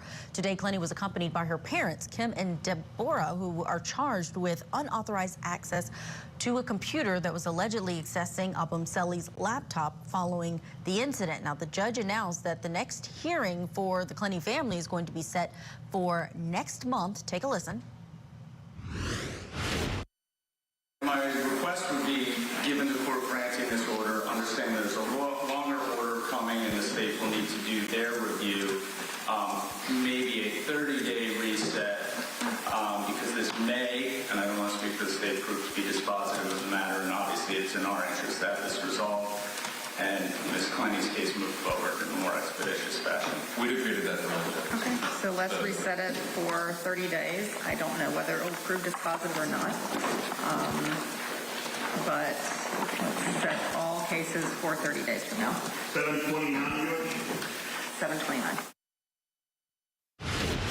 Now, these charges for unauthorized access of a computer against Kim and Deborah Clenny and Courtney Clenny are separate from the murder charges against Courtney Clenny. That would be a separate trial if it gets to that point. We'll, of course, bring you more updates as all of these cases develop. But for now, let's get you back into that Tennessee courtroom where the siblings Karen and Michael Murray are facing up to life in prison if they are convicted in the murder and neglect of their mother, Sheila Murray. Right now, we are listening to the cross-examination of an investigator with Adult Protective Services.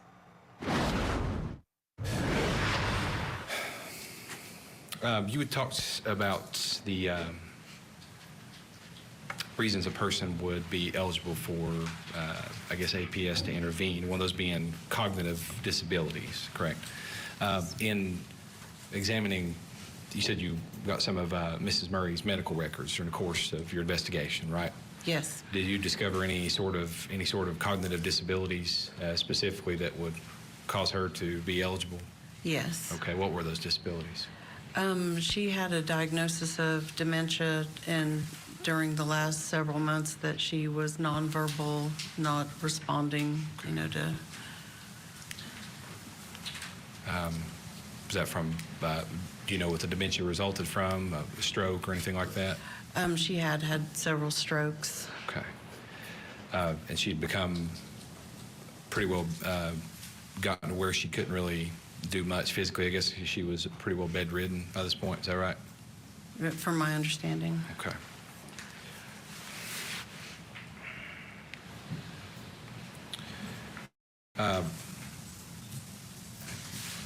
Now, when you we talk about caregivers, the two ways that can go, someone that does it as a profession, as a job, is that right?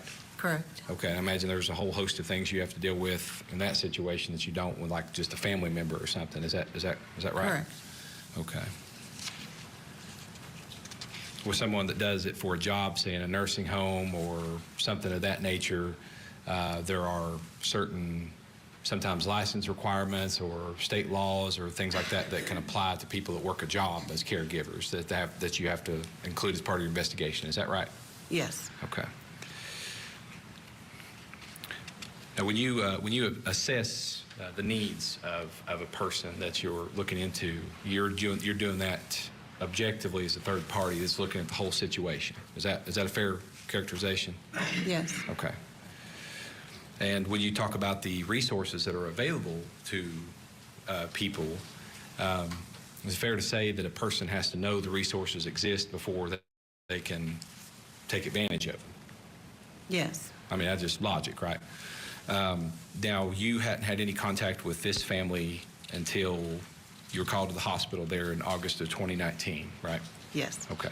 So really, what resources that were available then, you know, by that point are effectively irrelevant to this particular situation. Is that fair to say? Yes. Okay. The decision to not go into the home, you said you meet a client or a patient, you know, you meet them where they are. Is that just the general procedure? You go where they are, you don't go to where they've been? That's correct. Okay.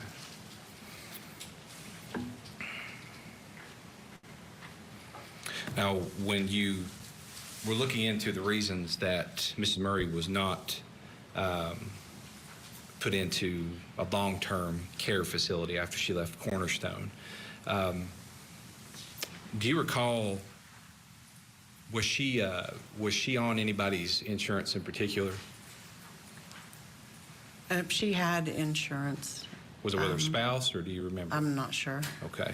Do you remember talking to her husband about this? I remember speaking with her husband. Okay. Do you remember if he was the decision maker on what her care was? It seemed from the interviews that he and Karen Murray kind of shared responsibility for her care. He had said, I guess he was not present when, like, the home-based primary care would come to the home, so they pretty much conducted their interviews and decisions with Karen Murray. I think I may ask this question a different way.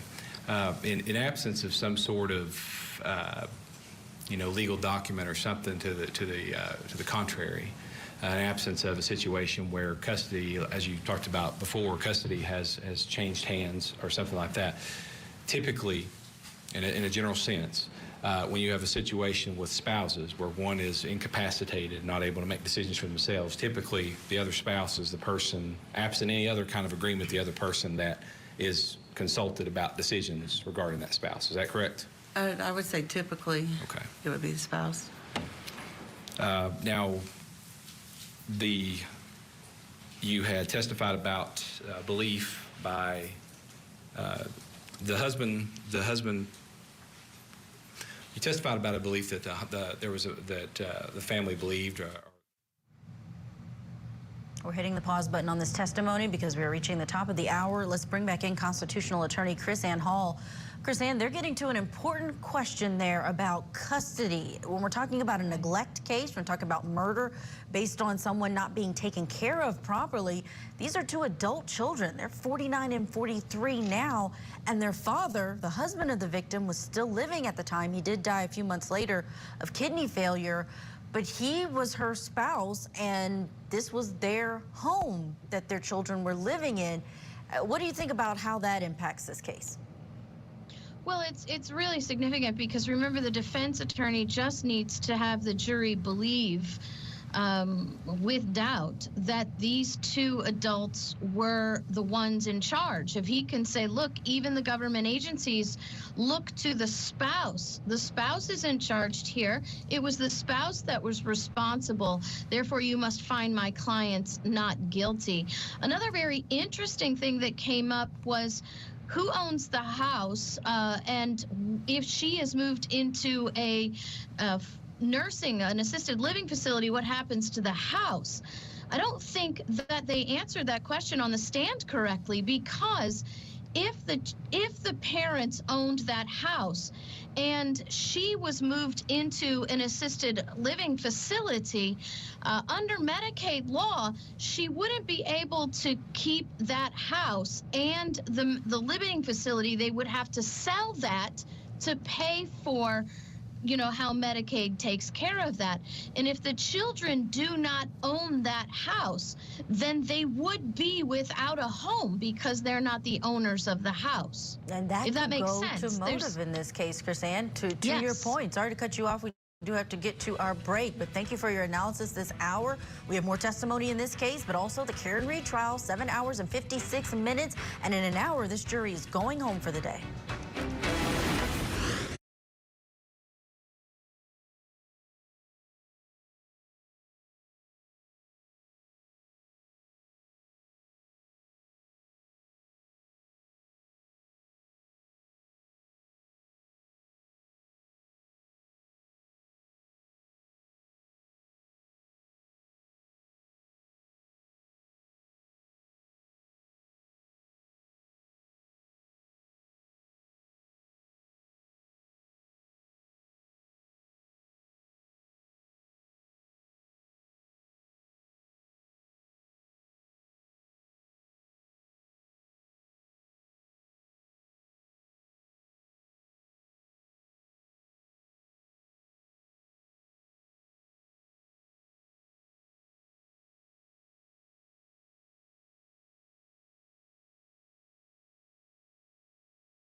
Letters? Reverie. Hormone-free hyaluronic acid vaginal moisturizer. Try it at Reverie.com.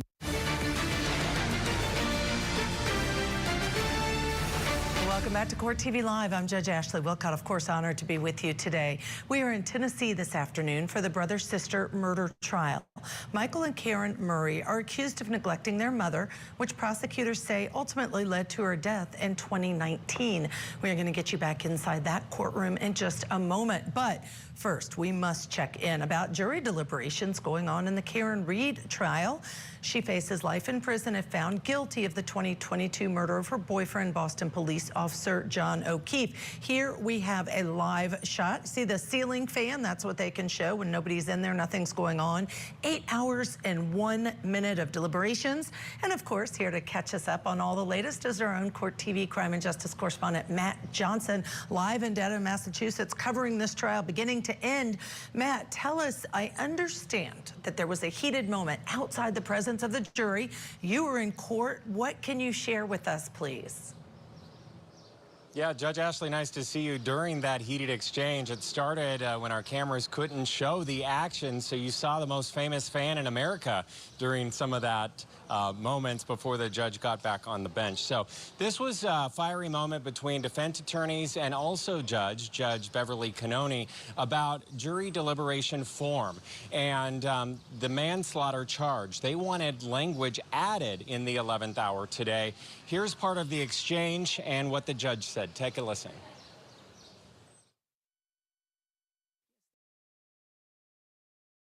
If they don't check block 2, 3, or 4, the verdict slip reads not guilty. Okay?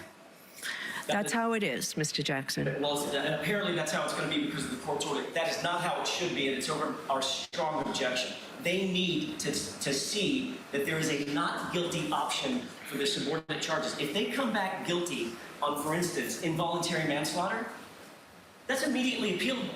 They didn't have an option on the verdict form to find her not guilty. It's almost like the court is directing a verdict of the subordinate charges. Okay. I disagree with you. Mr. Yannetti, you've seen verdict slips exactly like this. Okay? I actually haven't really. Have you had no lesser includeds? No, we've always had lesser includeds, but I have not seen a verdict slip there where not guilty is not an option for the Okay, I disagree with you. All right, excuse me. This is funny, Ms. Reed? That's right. That was a moment that kind of shocked all of the media that were in that courtroom at that moment. Karen Reed making a face. I didn't see it personally, but the judge calling her out on it, however she was responding to what the judge was saying at that point in time. Well, later in the day, during one of the other rejoins in that courtroom, the judge had another question from the jury, which I'll talk about, but she also said she had reconsidered the defense's motion to add language. Take a listen.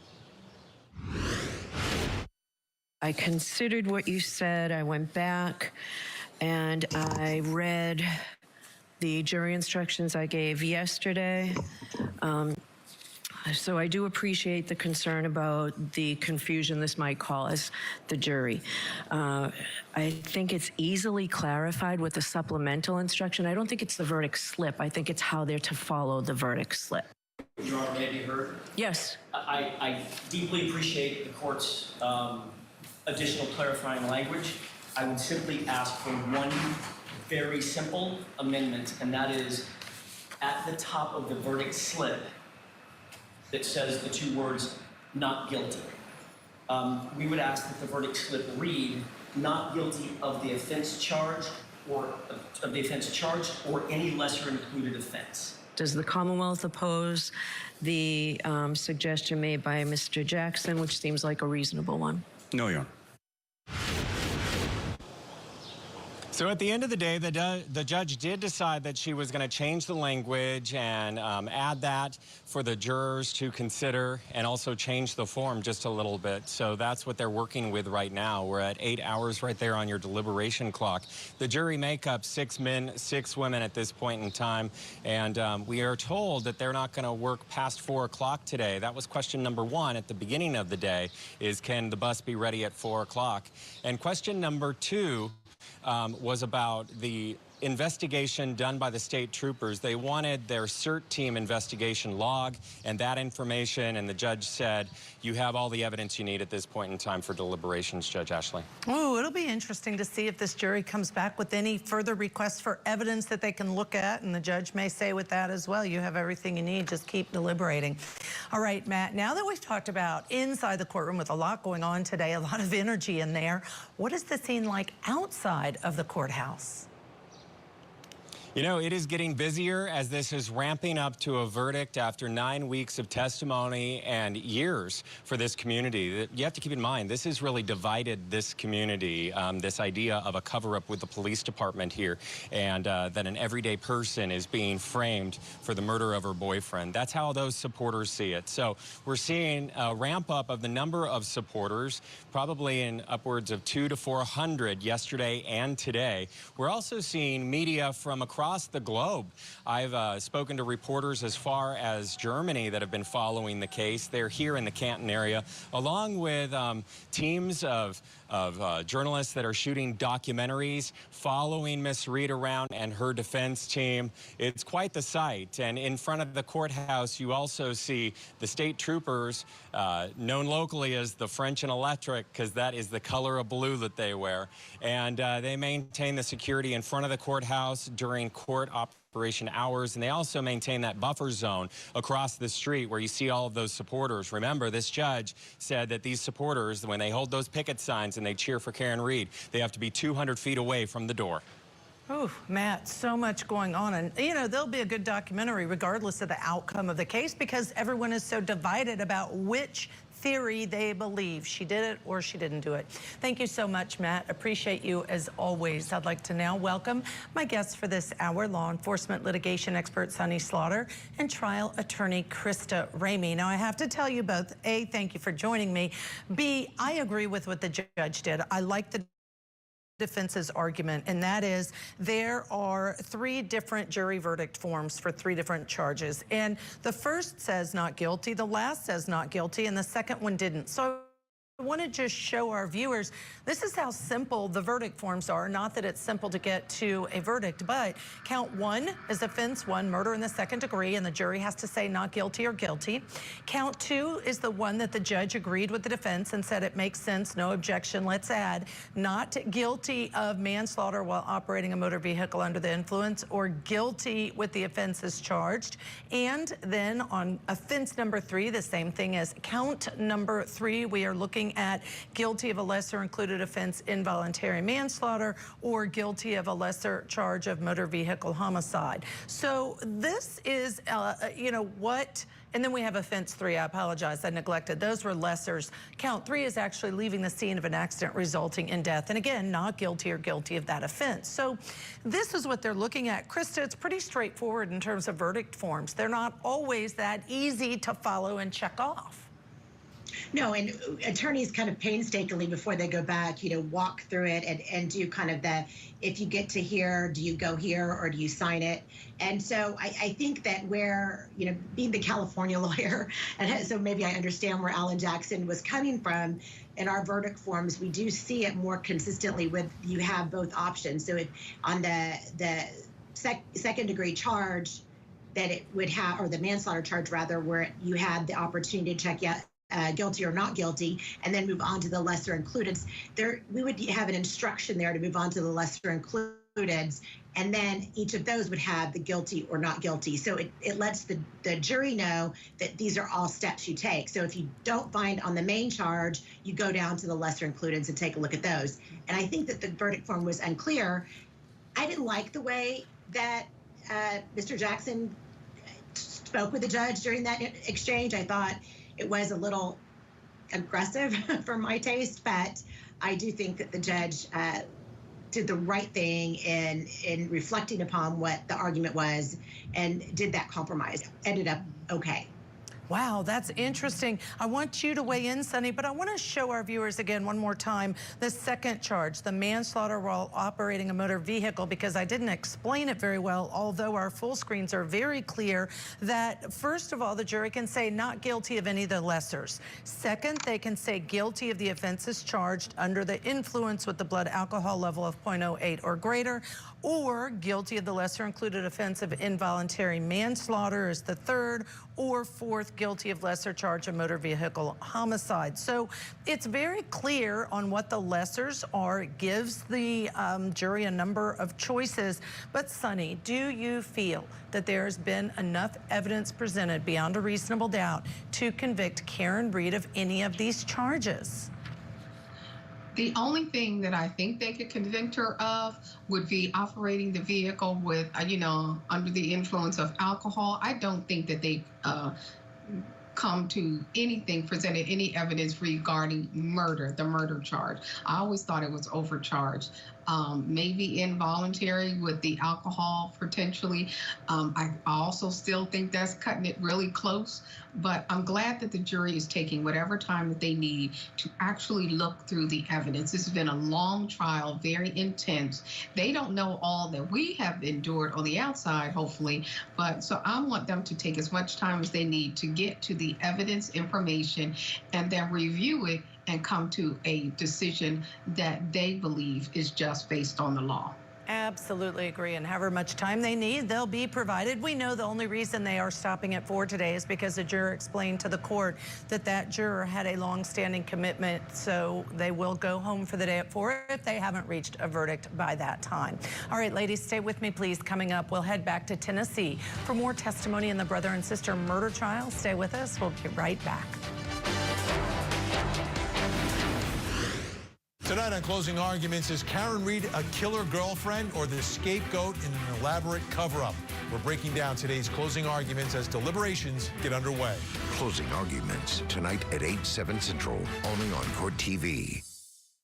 We're in the final stretch as the case against Karen Reed nears its end. Plus, Friday, hear from the loved ones left behind with a voice for victims. Opening statements with Julie Grant. Mornings at 8/7 Central on Court TV.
doctor.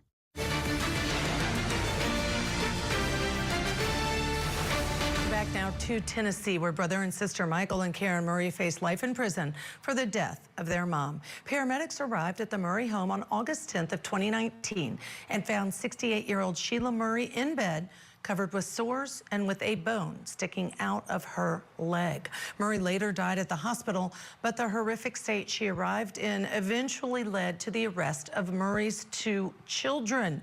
Let's get you back into court now, where the jury is hearing from an investigator with the Tennessee Adult Protective Services Division. She's currently on cross-examination by the defense. That came from the husband and also from some records, medical records. Okay. That have been stated. Do you know if, do you know anything about the ownership of their home, about who owned it, or? No. Okay.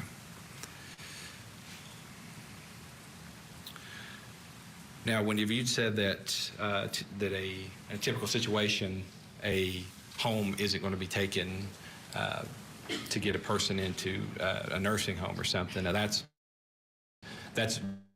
generally the case. So there are certain, I mean, there's a lot of different levels to nursing homes and assets and all that stuff, but in a general sense, right?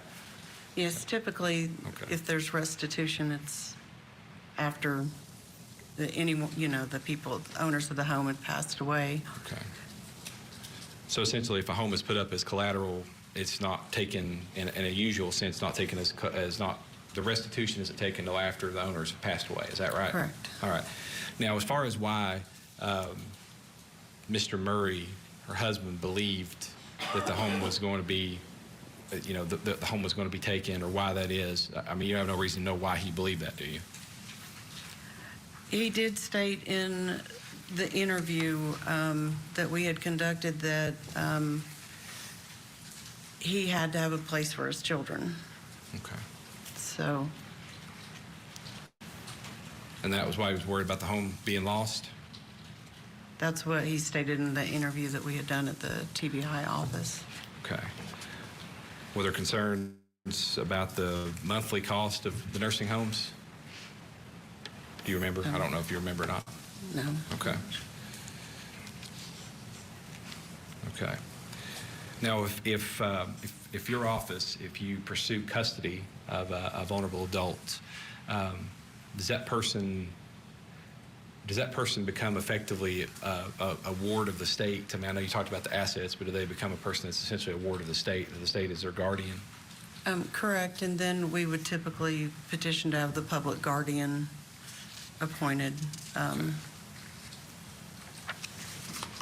So, absent any look at that point, absent any conversation about any assets a person may or may not have in the short term, when this person is putting a nursing home as a ward of the state's going to foot the bill, at least on the front end. I mean, it's going to be paid for. It right? would come from the individual's assets, so the nursing home Medicaid would be applied for. Okay. And most facilities, of course, will go back to the date of application. Okay. Once it's approved. All right. But let's say hypothetically in a situation a person didn't have any assets, that would be that essentially the state would be paying for the person's care at that point. Is that if they don't have any assets, yeah, nursing home Medicaid would cover the cost. All right.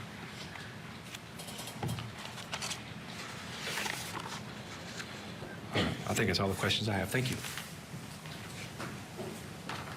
Mr. Donaldson. No questions, Joe. You need redirect? No, Your Honor, thank you. All right. Is Ms. Morris released from her subpoena? Yes, Your Honor, this is from this day. All right. All right, Ms. Morris, thank you for your testimony. You are released from your subpoena. I will ask you not to discuss. All right, let's bring in litigation expert Sonny Slaughter and trial attorney Krista Ramey. Sonny, let me start with you. This is a really big piece of this case, and that is theoretically could be a motive, could be the reason why they left her in the home and then resulted in neglect, according to the state. And that is because, you know, even if APS, Adult Protective Services, steps in, as the witness just explained, it doesn't mean that you don't have to use your own assets to cover for the nursing home. So at the end of the day, I think they could have lost their house theoretically.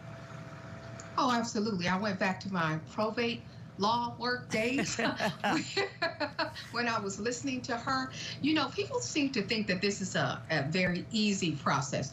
And, you know, and the woman on the stand, she was just doing her job. But it is not as easy and simplified as people think. These individuals had a culture that they were used to, and they would have been homeless. The father no longer there. They had no way to, he was trying to protect his children in advance. They might be in their 40s, but based on their affect, based on their livability and viability, I don't think they were able to take care of themselves, and that was one of his concerns. This case is horrific, but there are more nuances than just saying they committed murder. I don't think that they know how to take care of themselves, let alone take care of their mother. Yeah, Christy, weigh in that, because, you know, I said yesterday they made me sad for them watching them as the defendants in this case, because to me it doesn't feel like two people who are malicious and said we're killing our mother because we don't like her, because we want the house, but rather I question their ability to have had the capacity to understand or know how to care for her. But again, that's just based on the look, but that jury's looking at these defendants. What do you think? You know, I agree with you, Judge Ashley, and that's something that, you know, this case is just heartbreaking. And I know that when I think about it, I think about it in terms of like bigger issues that we have as a society when it comes to taking care of our elderly and our parents. This is something that, you know, my age group, we're going through this now with our own parents. My husband and I just did with, you know, with assisted living as you become older and need help. And it's very expensive. It costs a lot of money. And I think that this family was trying to remain intact and doing the best they can. I haven't really heard anything from the prosecution side that has swayed me off of that. I think that they lived in, you know, a terrible condition. This was what they were accustomed to living in. I don't think that, you know, she clearly was eating and was given water. She wasn't, there's been no evidence that she was malnourished. So I think that they were caring for her. They just didn't have the capacity to care for her in the manner in which that they should have. I'm not really buying this motive of the house. I know you do have to pay down Medicare, you know, for Medicare to kick in. You have to pay, you know, get rid of all your assets basically. But keeping her in the house and keeping her with them doesn't prevent that from happening. Yeah, it is a case for sure, but we don't know what else the state has to present to prove their case. So let's take this opportunity to go back into court. The next witness has just taken the stand. Now, this is Tracy Romans, a nurse practitioner who did home visits to check on the mother, Sheila Murray, in the years leading up to her death. No, you're being recorded. Okay. Thank you, ma'am. You may ask. Thank you. Ma'am, what do you do for a living? I'm a nurse practitioner. What are the requirements for becoming a nurse practitioner? It's a master's degree level, about 6 years of college, several clinical hours, and then you have to pass a board certification. Do you receive a license? Yes. As well. Are you licensed here in the state of Tennessee? I am. Is your license current? Yes. Are you current on your certifications as well? Yes. Are you required to undergo any continuing education to maintain your license and certifications? Yes. Are you up to date on those? Yes. I want to direct your attention to 2017 through 2019. Where were you working at that time? State of Franklin Healthcare Associates. And what was your job title during that period? I was a nurse practitioner for the home visit team. What were your responsibilities as a nurse practitioner for the home visit team? I was to go into the home to see patients who were not able to come into the office for their visits. Maybe they were mobility impaired, and to care for them. The purpose of your visits, what kinds of things did you do in home visits? I managed chronic illness, looked for opportunities for care, educated the families on how to care for the patient. Like I said, looked for resources that would help them care for the patient. That may include home health services, also opportunities for a higher level of care, which would be nursing home placement, hospitalization, those type things. So in addition to working with the patient, you also worked with their caregivers. Is that fair to say? Correct. Do you recall a patient named Sheila Murray? Yes. Did you do home care visits with Miss Murray? Yes. When did you start your home care visits with Miss Murray? January of 2017. Do you recall approximately how many visits you made with Sheila Murray and her caregivers between 2017 and 2019? It was approximately 14 visits.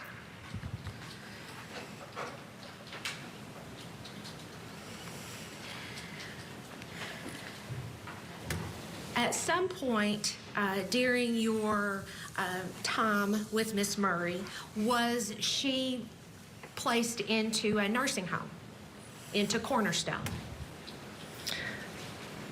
I don't recall Cornerstone. In the records, I recall Agape. I don't know if it's the same name now or if it's changed. I want to talk to you about your visits that you did with her starting in February of 2018 after her release from an inpatient facility. Yes. So starting in 2018, that first visit was February 7th of 2018. Is that correct? Yes. Let me back up. Your visits, the times that you were in the home, are those documented in records? Yes. Have you had an opportunity to review your records regarding your contact with Miss Murray and Yes. her caregivers? Yes. So on that visit in February of 2018, how was Miss Sheila Murray? How was she doing?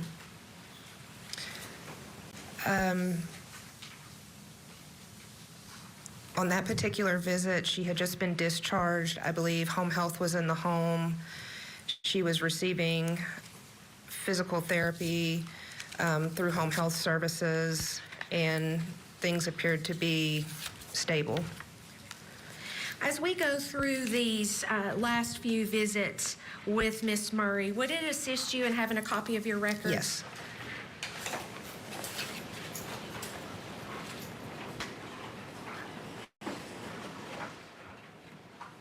Just one moment, Your Honor. I'm going to borrow a clean copy for Jenny. That's fine.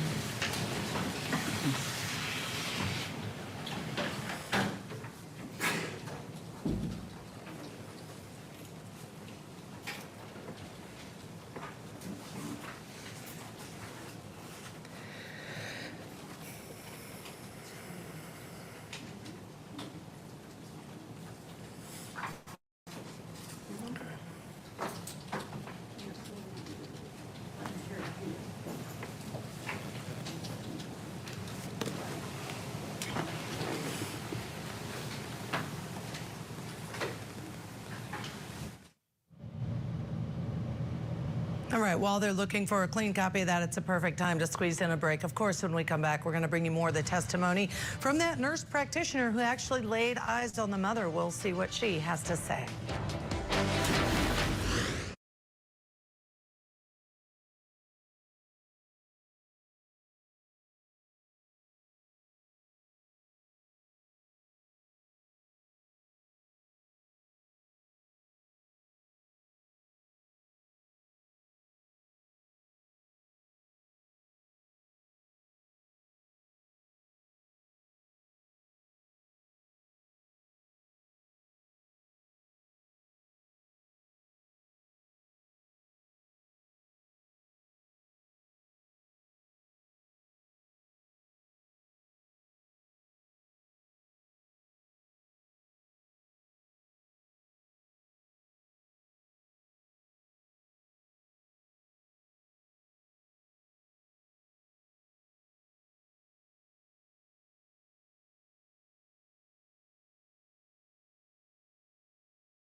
today.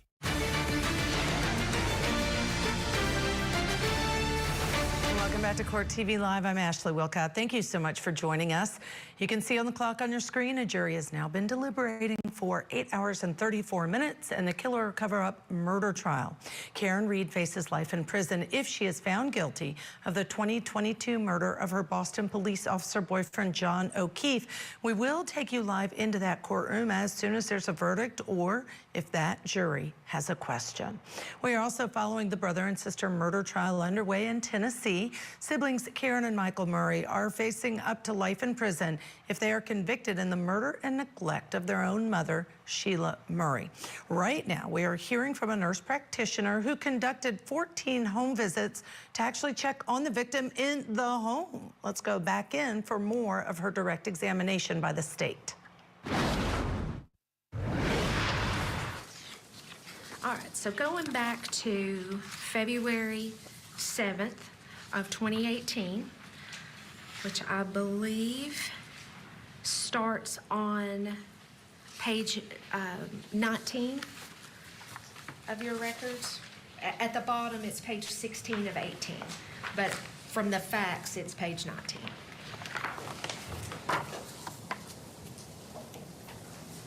Yes. Okay. Yes. So how was she doing at that point when you met with her? You had started telling us about how she had been seen at Cornerstone Village and had been released from that, had been transferred for rehab and had been ultimately released from there. Yes, she was transferred to Cornerstone Skilled Nursing Facility for rehab and then was discharged home. Looks like she was ambulating with assistance. She was under the care of her family. We went over medications, things like that. And then she was also given a hospital bed at home, which is something that I had previously requested for safety because she was falling frequently. So that was in place. And she also had home health in the home, which is for home physical therapy and occupational therapy. You had mentioned that she was discharged home under the care of her family. Yes. In your contact during your home visits with any of the caregivers, who did you primarily deal with in terms of Miss Sheila Murray's care? Karen. Okay. And do you see Karen in the courtroom today? Yes. Can you point her out and describe something she's wearing? Karen wearing black. Your Honor, if the record could reflect identification of Karen Murray by the witness. The record was so reflect. You mentioned that there had been some concerns about falling. Yes. Had you discussed your concerns about her falling with the family, with Karen Murray? Yes. Starting with my visit in January of 2017, she had fallen out of bed and had a fracture. And at that point in time, we started educating, the family about fall prevention and the importance of safety in the home, yes. And because a lot of us have not been in a similar situation, if you were going to educate me on fall prevention for a loved one that I'm responsible for, tell me what kind of things you would tell me. Well, the basic things, removing obstacles in the floor, throw rugs, things like that. Providing assistance, which in this case she needed to be provided assistance, which is also why she was getting physical therapy. They also do a lot of education, which is why we, promote them being in the home too. They also look for ways to prevent falls, such as the walker, which in this case she came home with a walker. One of the reasons the hospital bed was important was because I think originally she was mainly sleeping in a recliner and sliding out into the floor. So the hospital bed can help the patient change positions and things. Also has bed rails, to prevent falls. So all of those things were reviewed with the family on multiple occasions. Were any new medical problems reported to you or noted by you after your examination of Ms. Sheila on this February 7th, 2018 visit? I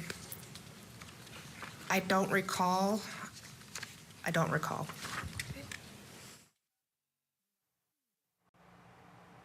We will, of course, continue to bring you this trial in Tennessee, but I want to point out the clock has stopped. We don't yet know why. Let's show you a live shot. This is in, of course, Massachusetts versus Karen Reed. Everybody's coming in. Let's go back in that courtroom.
Please rise for the jury.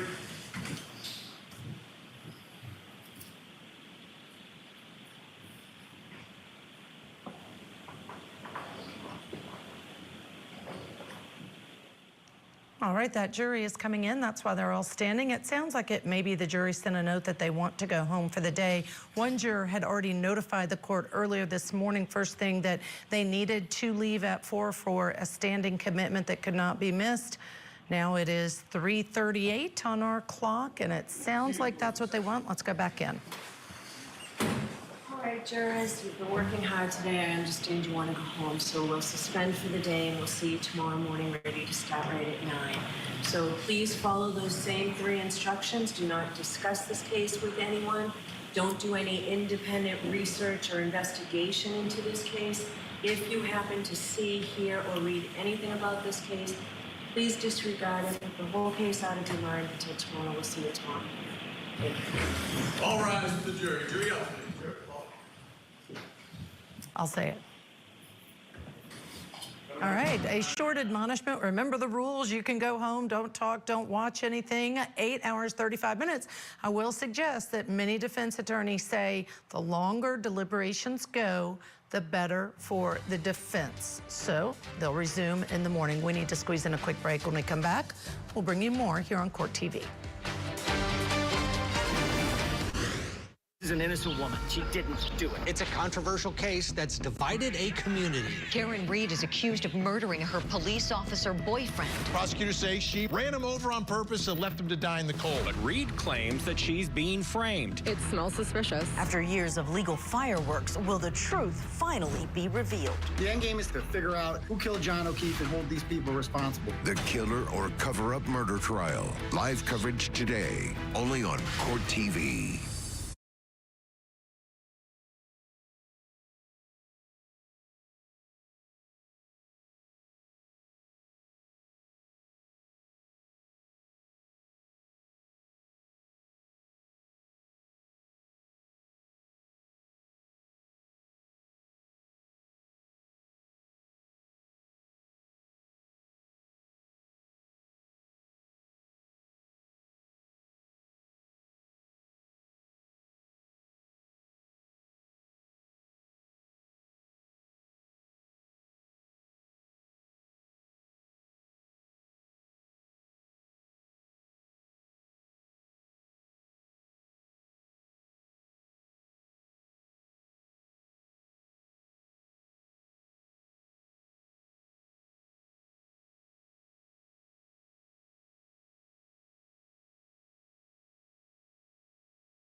get you back to court. New developments out of Massachusetts, where former prosecutor Gary Zarola was found guilty of rape.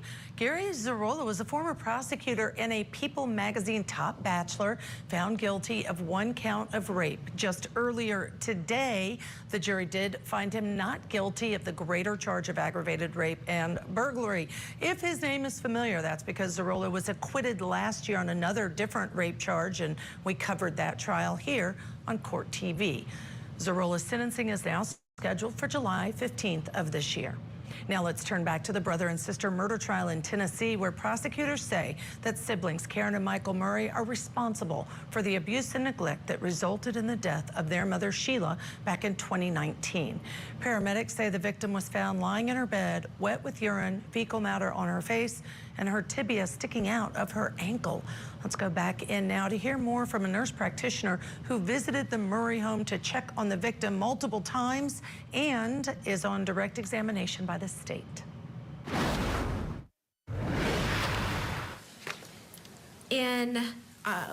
Towards the top of your record where it has history of present illness, I'm specifically referring to the last sentence there in your communications with Karen Murray. Yes.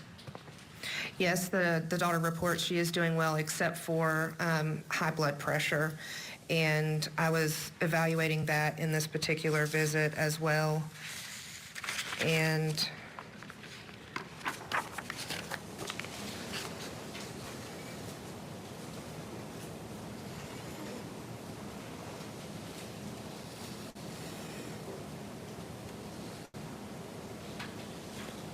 so it looks like she had actually been instructed to restart a blood pressure medication when I was in the home.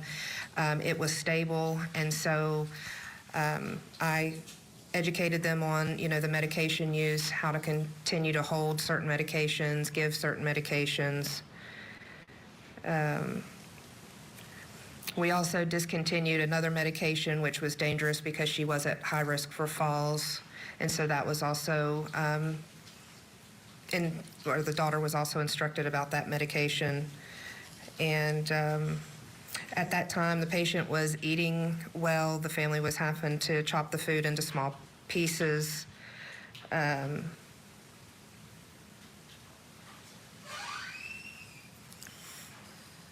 Did you do a physical examination of her that day? I did. And how did you describe her as far as how she looked, as far as how she was looking as far as her nourishment?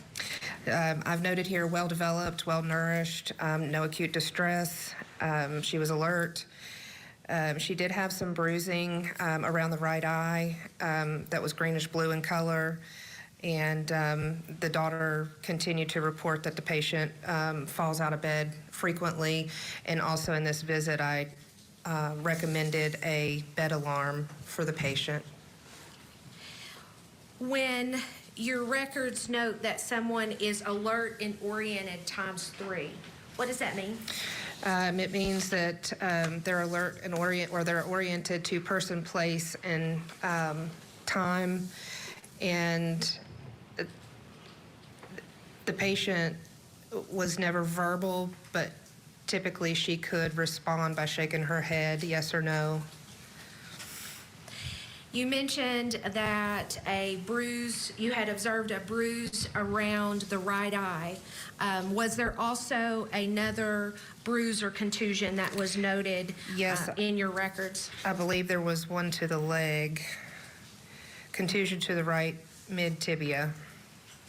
Did you check that out, see if there was anything to worry about there? Yes. And it was non-tender. The bone felt to be intact. The daughter had showed me a picture of the area the day before, and it apparently appeared swollen according to my note, but that had actually resolved. Was the bruise on the leg or the eye, were those of concern to you? No. Okay. And why is that? The swelling had resolved, and the bone appeared to be in normal position.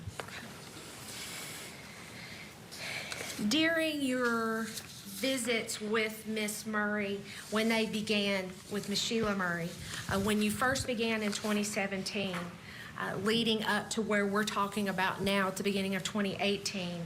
Can you tell us about her mobility? How it may have changed over that time? So, yes, over the course of time, she was able to transfer from the bed or the chair into the bedside commode. And over a period of time, to the last visit, she was unable to transfer any longer. You had talked about her talking to you, being verbal or nonverbal. Did that change over time while you were with Miss Sheila? Yes. There towards the end, she was not able to really respond appropriately to questions. And wrapping up the February 7th of 2018 visit, had you all had any additional discussions about nursing home placement for Miss Murray? And I'm on page 18 of 18 of your records, if that helps. Yes. I noted in here that over the course of time, multiple discussions about nursing home placement, family adamantly refused due to finances usually. All right, still with us, Sunny Slaughter, Krista Ramey. Krista, I was just writing down notes because she said that multiple times she talked to them about nursing home and the discussion about finances, but the help that the mother needed. On the other hand, could the defense point at this person, not saying you're responsible, but rather saying the state failed us because she could have made a report, she could have gotten a PSN to help us, and that didn't happen? I think that's kind of part of what I'm thinking here. It's that, that there was just nothing available, no resources offered to this family. They couldn't, do it on their own, clearly, and that was being observed by these professionals that were coming in on one hand, and on the other hand, they couldn't afford to put her in assisted living, and that could cost, with the care that she needed, probably somewhere between $7,000 and $12,000 a month. Most Americans can't afford that, and it's this position that they're placed in, and then they're not being offered any options. What can we do? The state can assist in these ways, and let's begin those processes. I don't know that they were ever given that opportunity. It'll be interesting to hear if they were, because I think that is critical for a defense in this case. Yeah, I would agree with you. I think it is too. Sunny, a question for you about, again, the condition of the mother, how they're caring for her. Is it intentional if they failed to care for her, if they failed to follow through with any of these recommendations and help mother? Is that intentional murder? I don't think it's intentional murder, because I don't think that they had the capacity or wherewithal, even though they may have understood some level of, they had some understanding as to what they needed to do. They might not have always had the capacity and means to go forward. Karen seems to be more focused than the brother. Yep. I'm sorry to cut you off. Thank you to Sunny Slaughter for joining us, Krista Ramey sticking around, and of course, Michael Ayala up next with me.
Welcome back to Court TV Live. I'm Ashley Wilcott. And I'm Michael Ayala. We're both here today giving you your front row seat to justice. And we are in Tennessee this afternoon for the brother and sister murder trial, where siblings Michael and Karen Murray face life in prison for the death of their mom. Paramedics arrived at the Murray home on August 10th of 2019 and found 68-year-old Sheila Murray in bed, covered in sores and with a bone sticking out of her leg. Now, Murray later died at the hospital, but the horrific state that she arrived in eventually led to the arrest of Murray's 2 children. Let's get back into court now, where we're hearing from a nurse practitioner who conducted a total of 14 home visits to check on the victim. She's on direct examination by the state. Through the course of the years, to our social worker, when there were concerns in the home, who also had discussions with the family, and typically it was a concern of finances that they couldn't provide a higher level of care. Were they pretty adamant that they wanted to take care of her in the home? Yes. When you had these discussions, did you have them with the entire family? My discussions were only with Karen. All right, let's go to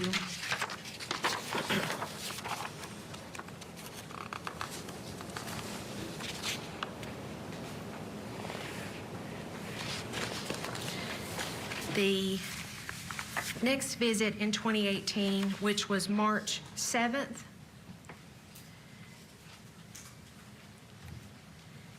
What was her condition when you did your home visit on March 7th of 2018?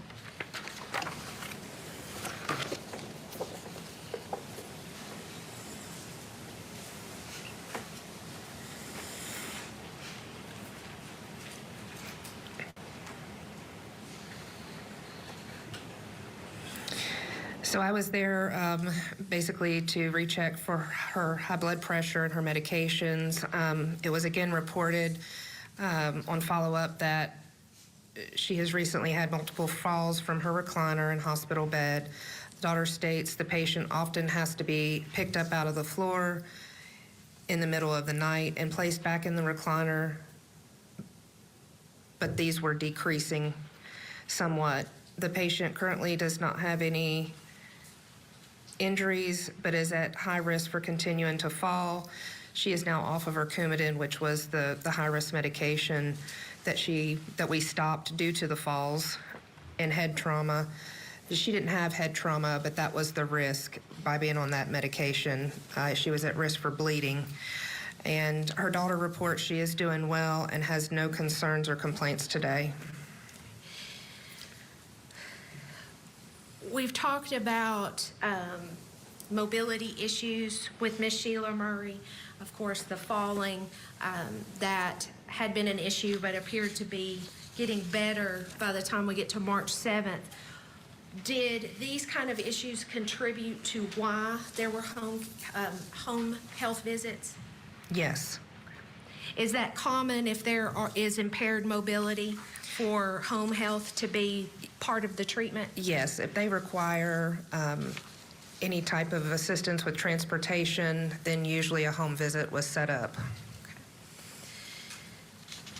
Again, in looking at the physical examination of Miss Sheila on March 7th of 2018, how did she look in your general physical exam of her? Well nourished, no acute distress, alert. So she was still listed as well developed, well nourished, and alert and oriented ×3? Yes.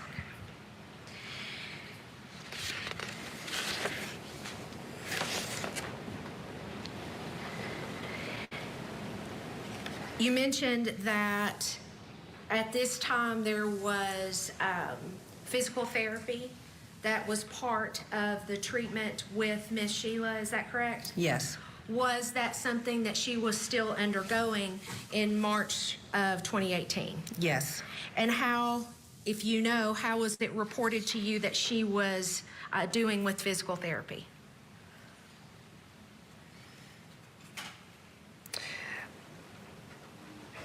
let's see, it says patient is cared for at home by her daughter and spouse. She is currently undergoing PT and doing well. PT meaning physical therapy.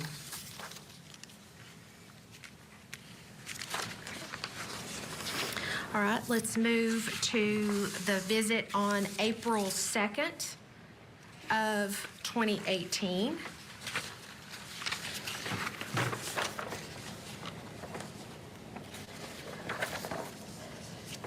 At this point in time, was Miss Sheila still doing physical therapy, home health, or had she been discharged from that?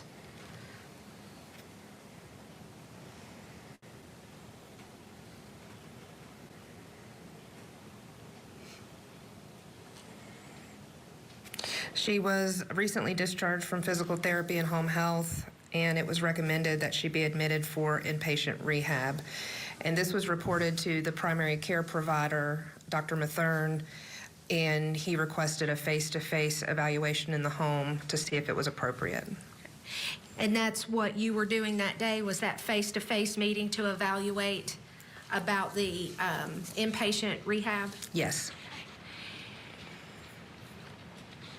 Well, let me back up. Did you have a discussion with Karen Murray about inpatient rehab for her mother? Yes. And what was the result of that discussion? Patient is cared for at home by the daughter and the spouse. Social work, I also took a social worker with me at this visit to assist with these needs and the evaluation. The daughter does not feel the patient will benefit from inpatient rehab. The daughter states the patient is able to ambulate with her walker and assistance. She mostly transfers from bed to chair to bedside commode. They are managing well at home, and there are no needs at this time. The daughter is concerned about the financial impact of having to have inpatient rehab as well. It is agreed by all that at the visit that inpatient rehab is not necessary at this time. The daughter will call if they change their mind. Again, did you do a general physical examination on Miss Sheila at this April 2nd visit? Yes. And how did she appear? Well developed, well nourished, no acute distress, alert oriented. Lungs were normal, bowel sounds were normal. Her lower extremities, she didn't have any swelling or anything, so. And if you know, the doctor that you mentioned, Dr. Mathern? Correct. Could you spell that for us? M-A-T-H-E-R-N-E. Thank you. All right, let's move. So I want to move to the next visit. And that next visit is on December 11th of 2018. Is that right?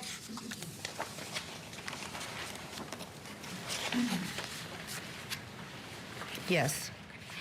We have talked about a visit in February, March, and April, and now we're jumping to December. What's the reason for the jump in times there? There didn't appear, I mean, everything at the last visit was stable, and so, let me just double check one thing.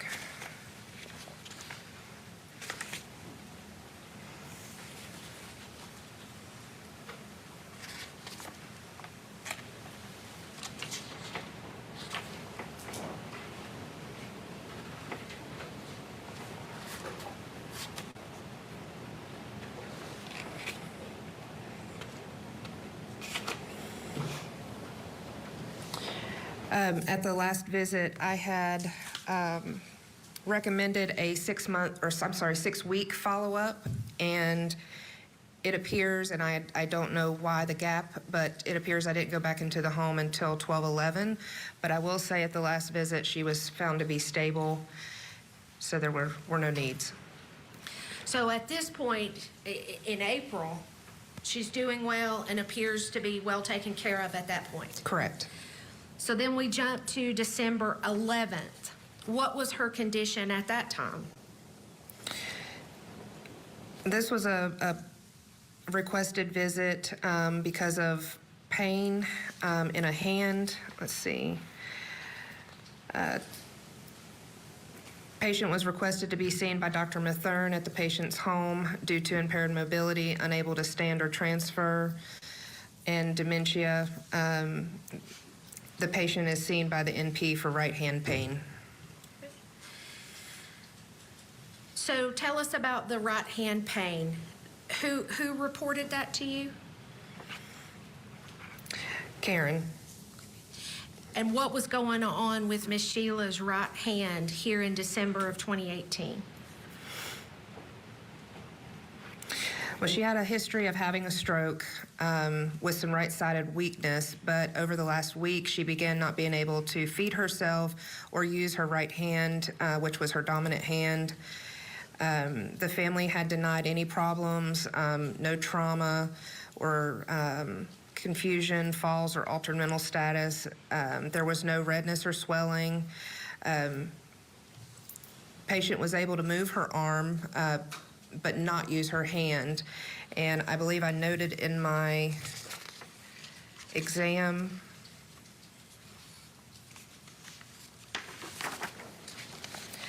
pain and non-use of the right hand. Were you able to assess? And I have also noted difficult to assess because the patient was unable to follow commands. What kind of commands would you have given her? Just to squeeze my fingers, and she was unable to do so. In terms of her mental status that day, our 3 previous visits we've talked about, she was alert and oriented ×3. Were we the same here in December, or had that changed? That had changed. She, at this visit, was noted to be drowsy. She was slow and sickly, not in acute distress, but definitely different. She was not alert, and I did not note that, but slow and sickly.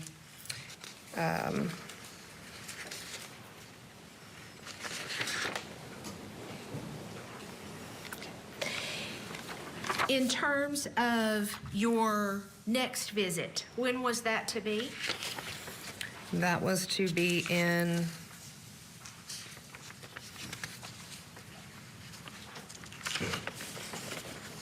and if it helps, it's sort of in the middle of page 8 of 18. follow-up home visit in 3 months or sooner if needed. I'm sorry? 3 months or sooner if needed. What do you mean sooner if needed?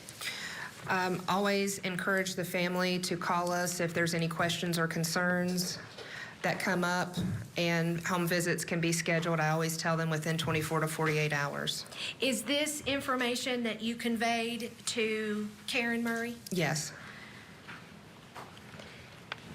We had talked a little bit about Miss Sheila's history with falling. Yes. In this visit of December 11th, were you given any additional information about her falls, whether that had increased or decreased since your last visit?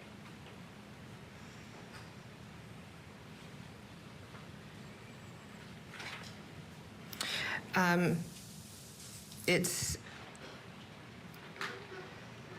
documented that she had decreased falls since getting the hospital bed with rails.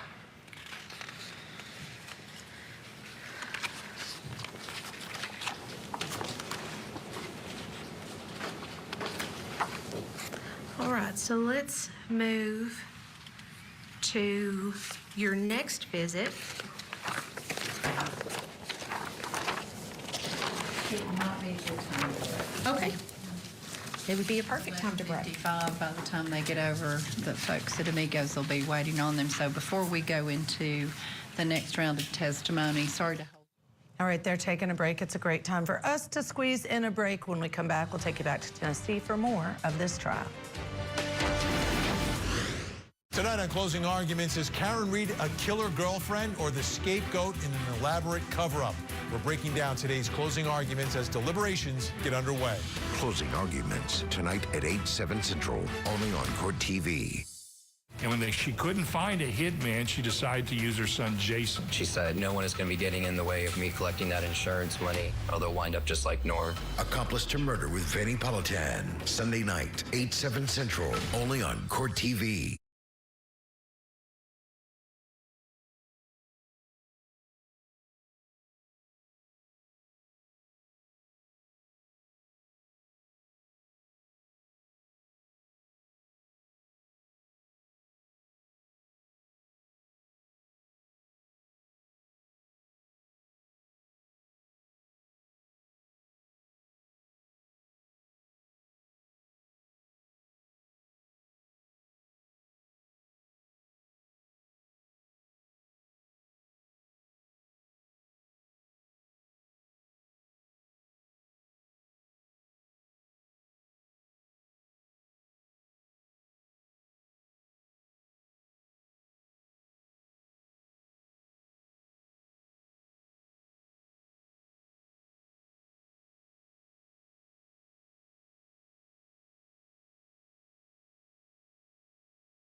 back to Court TV Live. Michael Ayala here with Judge Ashley Wilcott. Now back to Tennessee for the brother-sister murder trial. Karen and Michael Murray are accused of neglecting their mother, which prosecutors say ultimately resulted in her death. But the defense says the Murray siblings were simply over their heads when it came to taking care of their ailing mother. And we want to get you back into court now. A nurse practitioner still on the stand. She's describing what it was like, what the mother was like when she would do home visits. Let's go back in for more direct.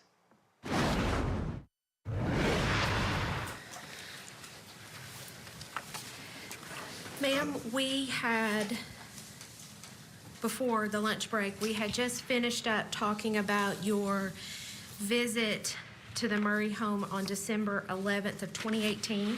And we were getting ready to start talking about your last visit to the home on March 4th of 2019. So let's go there. On that date, what was Miss Murray's condition? General was March, I'm sorry. March 4th of 2019. Oh, thank you. What was her condition on that date?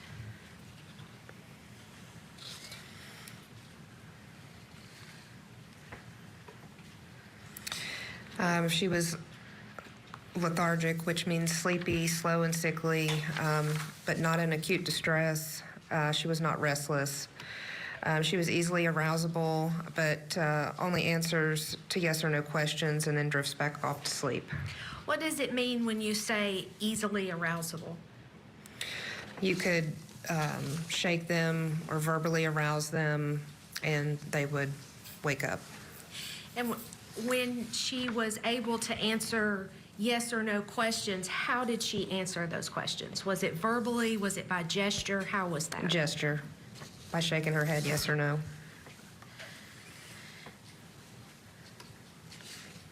In your discussions with Miss Murray, Karen Murray, about her mother's condition on this particular visit, did you all have any discussions about her, trying to think of the right words, let's just say her bathroom habits, her urination and defecation? Yes, it was reported to me that she had now was limited to the bed and was unable to transfer to the bedside commode and had become incontinent of urine, unable to use the bathroom. And who reported that to you? Her daughter. Okay. And when you say no longer using the bedside commode, were you given a reason for that? She was unable to stand and transfer. Okay. Was she able to articulate to her daughter that she needed to use that commode? I don't believe so. When you said it was also reported there was incontinence of urine, what does that mean? It means that she was unable to control her bladder and that she would urinate on herself. Do you know if at this time she was wearing any kind of diapers? Yes. Yes, she was? Yes. When you have a situation where we have a change here, is that fair to say? Yes. At this point, she's not able to request to go to the bedside commode. We have urinary incontinence. We're wearing diapers. Does that change a little bit how you examine the patient and how you counsel her caregiver, Miss Karen Murray? Yes, because there's high risk for skin breakdown when the patient becomes incontinent, and you do education with the family to prevent any type of bed sores and things like that, because they can begin to occur within an hour or two. Did you do any kind of examination of Miss Sheila on that visit of her skin to see if there was any indication of skin breakdown? I did, and I noted here that the skin assessment, the skin on the back and the buttocks were examined and no breakdown. Why was it important for you to look at her back and her buttocks? Because she was bedbound, and those would be the areas that we would be concerned at that point in time for pressure ulcers. Is there a way to prevent pressure ulcers? Yes. How do you do that? You have to keep the skin clean and dry. You also have to keep the patient turned and repositioned every 1 to 2 hours. And doing this will prevent any kind of sores from forming. Did you discuss this importance of keeping the skin clean and dry, and that moving, changing positions with Karen? Yes.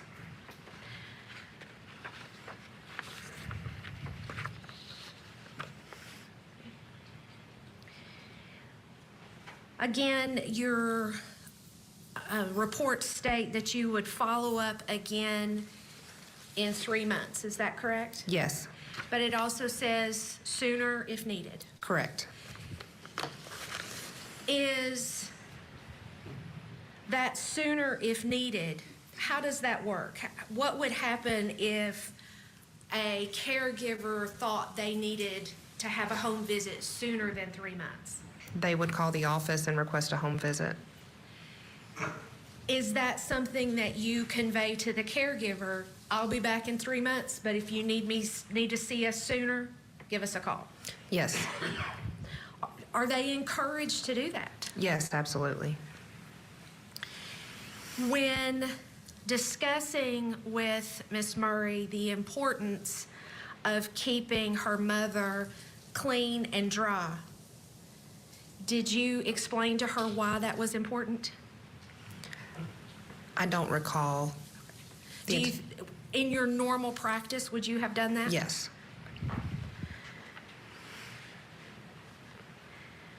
And just so we're clear, on March 4th of 2019, in your skin assessment of Miss Sheila's back and buttocks, did you see any indication of skin breakdown? No. When we're talking about something like pressure sores or bed sores or decubitus ulcers, how do they start? They start from a pressure point where the skin is caught between a bony prominent area, and there's pressure applied, and no oxygenation gets to that tissue, and therefore the skin starts to break down. If you get to the point where the skin is beginning to break down, is there a way to heal that area, or at the very least stop the progression of the breakdown before it develops into anything more serious? Yes. How can you do that? By turning and repositioning, keeping that area clean and dry. Relieving the pressure. If you had seen any signs of skin breakdown on your March 4th of 2019 visit, what would you have done? I would have documented it and discussed it with the daughter, and depending on the stage of the sore, we would have likely put a referral in for home health to have a nurse come in more frequently to help care for the wound and to educate the family on that care. All right, let's bring in our guest still with us, trial attorney Krista Ramey. Krista, there's so much going on here in testimony in terms of how I'm viewing what these two kids in particular, not just the father, but these two younger people, and again, I call them children, 49 and 43. I think they were maybe 46 and 40 at the time or whatever. What they knew how to do, but I keep getting back to the very same thing. I've heard testimony today that there was help available. It just would have maybe cost them their house. They didn't want to give up that house. Is that some sort of motive? Will the jury look at that and say, that was the choice they made, that led them down this path, that, in our minds, makes them guilty? I think that is a stretch of an argument. I'm hearing this more like they wanted to care for their mother and they didn't want to lose the house, sure. But I don't know that that was made as clear. I'm hearing a lot of testimony that the expense of the inpatient care was discussed, and it was too much for them to afford, and that they could maybe handle this on their own, or they would try to. I'm also hearing that on all these visits that they're noting that she is well nourished, she's well developed, she has normal bowel sounds. You know, this, when you start, putting this all together, I'm not getting a motive for killing your mother who they're caring for. They wouldn't be inviting home health into their home if that was their plan. They wouldn't be feeding her regularly and giving her fluids regularly if that was her plan, their plan. So I don't make that connection as a motive for killing their mother. People have to face this decision all the time when they're on Medi-Cal or Medicaid, and whether or not they, you have to pay down your, and spend down your assets in order to receive it. And this could even include, savings and retirement income and all sorts of things that you have to pay down before you can start getting benefits. I don't think that creates a motive for murder. I think that they didn't have the capacity to understand the gravity of what was happening. Yeah, and that's fair, but you don't need to have the idea that you want to kill your mother, right? At the end of the day, you take something on that's over your head, right? You begin to realize it, you're using it as a defense, Judge, but then you're given options, but you won't take those options. That's where I guess my problem is. Except, think about if you have someone visiting the home who is checking up, who is saying, okay, we need to do this to this wound, even if you're not putting her in nursing care or doing some of those things, do you think, but they're coming in, so they'll make sure that she's not hurt. They'll make sure we're feeding her, we're giving her water, we're making sure she's nourished. They are coming into this house to help provide the care, so we're not neglecting her. They're helping provide the care. Fair enough. I don't know. All right, Krista, just let me ask you this really quickly, though. I also want you to tell me about, in terms of the demeanor of the defendants. I know I've talked about it, but what do you think the jury is doing? Are they watching these defendants a lot of the time, or are they too glued to the horrible set of facts that these witnesses are telling them? Juries see everything in the room, and I think that they are looking at the defendants, and if a defendant doesn't think that they're being watched, they are. And these defendants, to me, are coming across as like very, very sad, overwhelmed with grief, particularly when talking about some of the more, serious of the wounds and whatnot. Karen seems much more, I guess, dialed into what's happening than her brother does. He doesn't seem as aware of the circumstances. But I noticed when the sister was testifying, they both just looked very, very sad. I think that their demeanor is noted, and I don't think that they look like that this is very serious to them. Yeah, and we heard testimony earlier when they asked the sister if she thought that this was something they would do or something that they, wanted to happen, and she didn't think so. Yeah. She explained that she thought they were a bit immature, but certainly wouldn't ever want to hurt the mother. Right. So that demeanor, along with that testimony, could be helpful for that. Yeah, I agree with you. I think so, too. We'll step aside here, folks. We'll take a break. We'll have more testimony. They'll be done with that break when we come back. Still on the stand, Tracy Romans, the nurse practitioner. She'll be on cross-examination when we return. Keep it here on Court TV, your front row seat to justice.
Welcome back, folks. The jury is hearing testimony in the brother and sister murder trial in Tennessee. Prosecutors claim that siblings Karen and Michael Murray are responsible for the abuse and neglect that resulted in the death of their mother, Sheila, in 2019. Paramedics say the victim was found lying in her bed, wet with urine, fecal matter on her face, and her tibia sticking out of her ankle. Let's go back in now to hear more from the nurse practitioner. She visited the home 14 times to check on the victim. I believe we might be on cross-examination. Yes. Questions as you are explaining to them or educating them. Are you willing and open to answering any questions they have? Yes.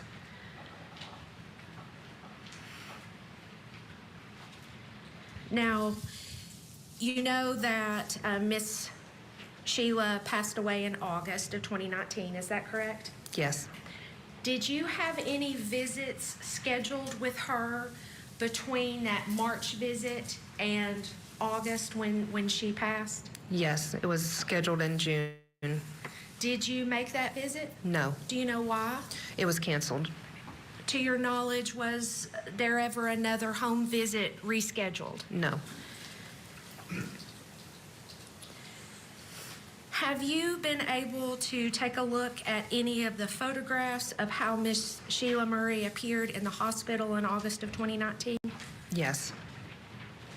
Your Honor, if I could retrieve some of the exhibits. You may.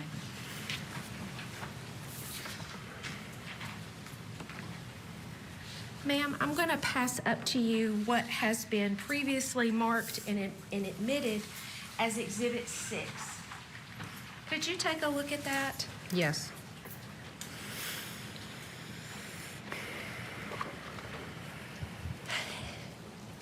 In looking at that photograph that was taken of Miss Sheila at the hospital in August of 2019, how does she look to you in that picture compared to when you last saw her in March? Very poor condition.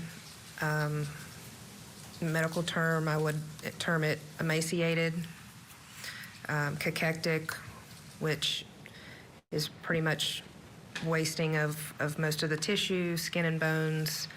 Her stomach is sunken in. None of this was ever evident on any of the home visits. Dr. Lawson described to us that where you talk about the stomach being sunk in. Is that something you ever saw when you examined Miss Murray? No. If you had seen something like that, what would you have done? I mean, there's a lot of other things that go into an assessment, but it would have been a red flag. You know, to talk about her diet, her intake, things like that. You know, depending on the rest of her exam, vital signs are very important, lab work is very important, but these are all things that would have been a part of the workup to determine the severity of what was really going on in this picture. And are there things that can be done if there is not enough nutrition being absorbed by the body or being taken in that could try and prevent what we see in Exhibit 6 or try and pull her out of that? Is that fair? Yes. And just so we're all on the same page, if you could hold up Exhibit 6 so the jury knows which photo we're talking about. Thank you. All jurors can see the photograph. Going to pass up to you what has been previously marked and admitted as Exhibit 9A. I'm passing up to you what was described to us as a photograph of Miss Sheila's breast. What are we seeing in that picture? That is a necrotic wound.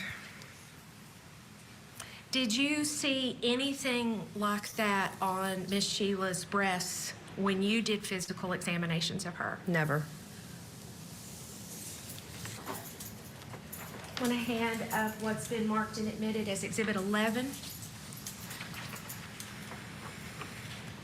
Well, I'm showing you a photo that has been, that was described to us as showing the area in between the chin and neck of Miss Murray with the redness that was given a name that I'm not going to try and pronounce, but essentially yeast in that area. Did you ever see any type of yeast infection? No. On Miss Murray? No. Is that something that can be treated? Absolutely. Is it easily treated or Yes. difficult? I'm sorry. Easily treated, yes. We'll pass up. It's been marked and admitted as Exhibit 4. Exhibit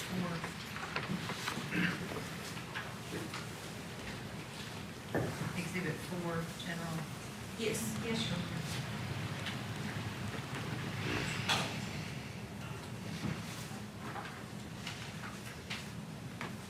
And that is a photograph of what was described to us as Miss Murray's feet and toes. In that photo, are we seeing any kind of skin breakdown? Yes. Did you ever see any kind of skin breakdown on Miss Murray's feet? No. Is that something that can be prevented? Yes. Can it be treated? Yes. If you had seen... All right, obviously those photos are too graphic. We will not be showing those to you, but the jury has to look at them. And Michael, we were able to see some of those, and they're as horrible as you would think, and they have to look at those. Yeah, no matter what the defense argues, they're going to have to get over those photos. Yeah, and they are difficult to look at. Absolutely. All right, we need to squeeze in a break. When we come back, we'll bring you more of this trial. Stay tuned. Tonight on Closing Arguments, is Karen Reed a killer girlfriend or the scapegoat in an elaborate cover-up? We're breaking down today's closing arguments as deliberations get underway. Closing Arguments, tonight at 8/7 Central, only on Court TV. We're in the final stretch as the case against Karen Reed nears its end. Plus, Friday, hear from the loved ones left behind with a voice for victims. Opening statements with Julie Grant. Mornings at 8/7 Central on Court TV.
Welcome back. We are following the trial for siblings Karen and Michael Murray in Tennessee. The two are facing up to life in prison if they are convicted in the murder and neglect of their mother, Sheila Murray. Before we get back to court, I want to bring back in trial attorney Krista Ramey, because I have a question for you, Krista. Throughout this trial now, a day and a half, and there's been a lot of witnesses, a lot of testimony, I haven't heard Michael Murray's name at all. We heard Karen is the one that's talking to folks. We heard about the dad and his situation and the way he ran the house. It wasn't a democracy. I haven't heard Michael Murray's name. Is there a chance for a split verdict in a case like this? Well, sure, absolutely is. There's two lawyers representing him, and if he wasn't, actively aware or participating in the care, so he didn't know what to do or how to do it, he wasn't being taught by the home health care providers, I certainly could see a situation where a jury might come back and say that one sibling was responsible and the other wasn't. If the sibling that was responsible was Karen and not Michael, then that would make sense for that kind of split verdict to come out. You also, you have to get past every time home health care came to the house, they were agreeing on all of the care decisions. They were agreeing not to put, their mother back into the hospital for inpatient care. So it's going to be, I think this is going to be a really tough one. People that are inpatient get decubitus ulcers and get, death of tissue while they're in nursing facilities. So, and there's a split in authority about whether or not a doctor or a nurse can be held responsible for negligence in that case under a civil law. So I think that this is just going to be a tough one all around. And I think that we do have to hear more for that very reason, because the nurse practitioner going in the home is testifying, is seeing these things, giving care. So the mother's doing okay at this point in time. All right, we do need to get back into court to hear more from that nurse practitioner. She's still on direct examination by the state. Yes. Reported that. Yes. Passing up what has been marked and admitted as Exhibit 13A. And this is a photo that has been admitted as the back right shoulder area. Do you recognize what kind of wound that is? Yes. What is that? It appears to be a decubitus ulcer. Is that, based on your training and experience, is that an ulcer that is new or very advanced? Very advanced. Are there things that can be done to prevent a skin breakdown to getting to the point that we're seeing in Exhibit 13? Yes. If you saw something like this, what we see in that photo, what would you have done? We would have immediately, if not hospitalized, referred her for wound care. And what does wound care do? Wound care is usually led by a medically trained physician that provides care to complicated wounds such as this. And lastly, I'm passing up what has been admitted and marked as Exhibit 12. We specifically talked about in that March 4th, 2019 visit that you examined the skin on the back and buttocks of Miss Sheila Murray. And I'm showing you a photograph that was taken in the hospital in August.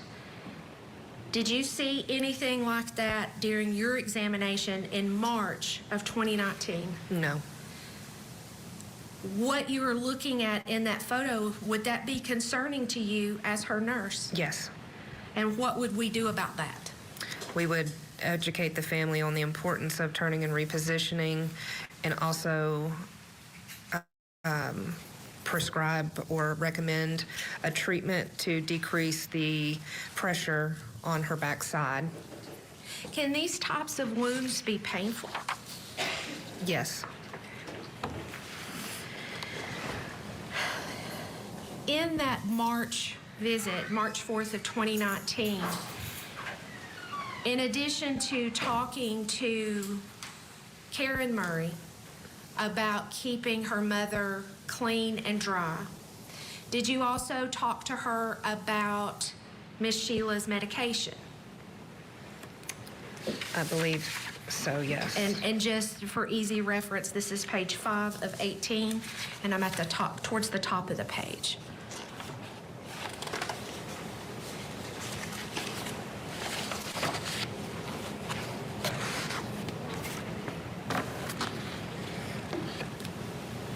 Yes. Okay. And what was reported to you by Karen Murray about her mother's medication that day? That her medication, specifically Synthroid, daughter reports medication given at 10 a.m. before breakfast and other medications. Had you talked to Miss Karen Murray about the proper time to give the medication Synthroid? Yes. Tell us about that. What is different or special about Synthroid that it has to be given before breakfast and before other medications? Synthroid, in order for it to absorb properly, has to be given by itself before all other medications or any meals are on the stomach. So this was something that you educated her about? Yes. And you got the confirmation that that was being done properly? Yes. Okay. And on that visit, since there was, your examination had been completed and you saw no skin breakdown, had she reported to you any additional needs or problems regarding her mom to you other than the information about requesting to go to the bedside commode in the urinary incontinence? No. So she had said there didn't seem to be any additional problems or needs? Correct. If any of that had been expressed to you, is that something you would have assisted with? Absolutely.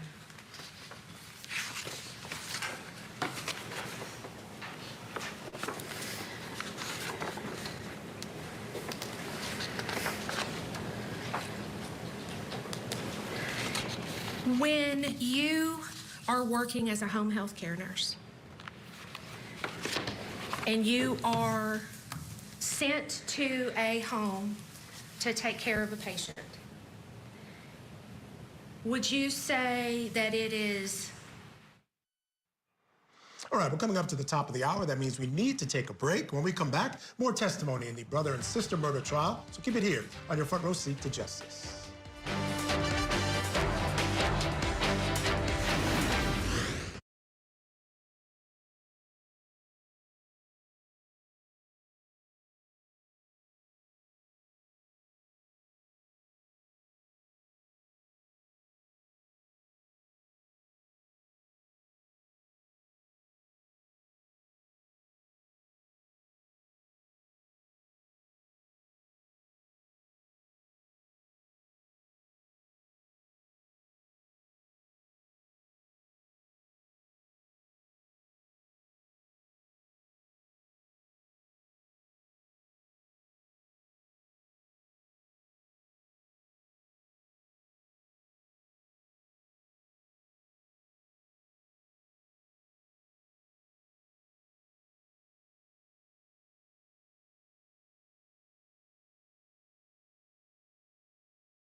Welcome back to Court TV Live. I'm Michael Ayala. And I'm Judge Ashley Wilcott. Ahead this hour, the sister of the defendants in the brother and sister murder trial testifies about finding out her mother's condition just days before she died. Also, we now have details of what was in Sarah Boone's 58-page letter that she gave to the judge during her last court appearance. And as deliberations continue in the killer or cover-up murder trial, the judge and the defense battle it out over the verdict form.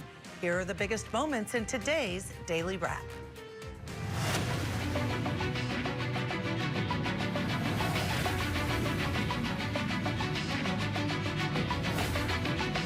Your Honor, I just saw the verdict forms, and as we discussed yesterday, the amendments that the court indicated it would make them. Oh, no. Not been made. Okay, I did not say I'd make it. I said I'd think about it. I said I was tired and I needed to think about it. You said before you were tired and you needed to think about it was you agreed that there needs to be not guilty options for the subordinate charges under count 2. I said that it made sense to me, but no, I did not change it upon looking at it because the verdict slip, this verdict slip as submitted to the jury, is exactly how it always is in Massachusetts. Can I ask you a question then? I don't really care how it always is in Massachusetts. I care about whether or not it's appropriate. It's appropriate. It's appropriate. Make my argument, if you wouldn't mind, Judge, why it's not appropriate.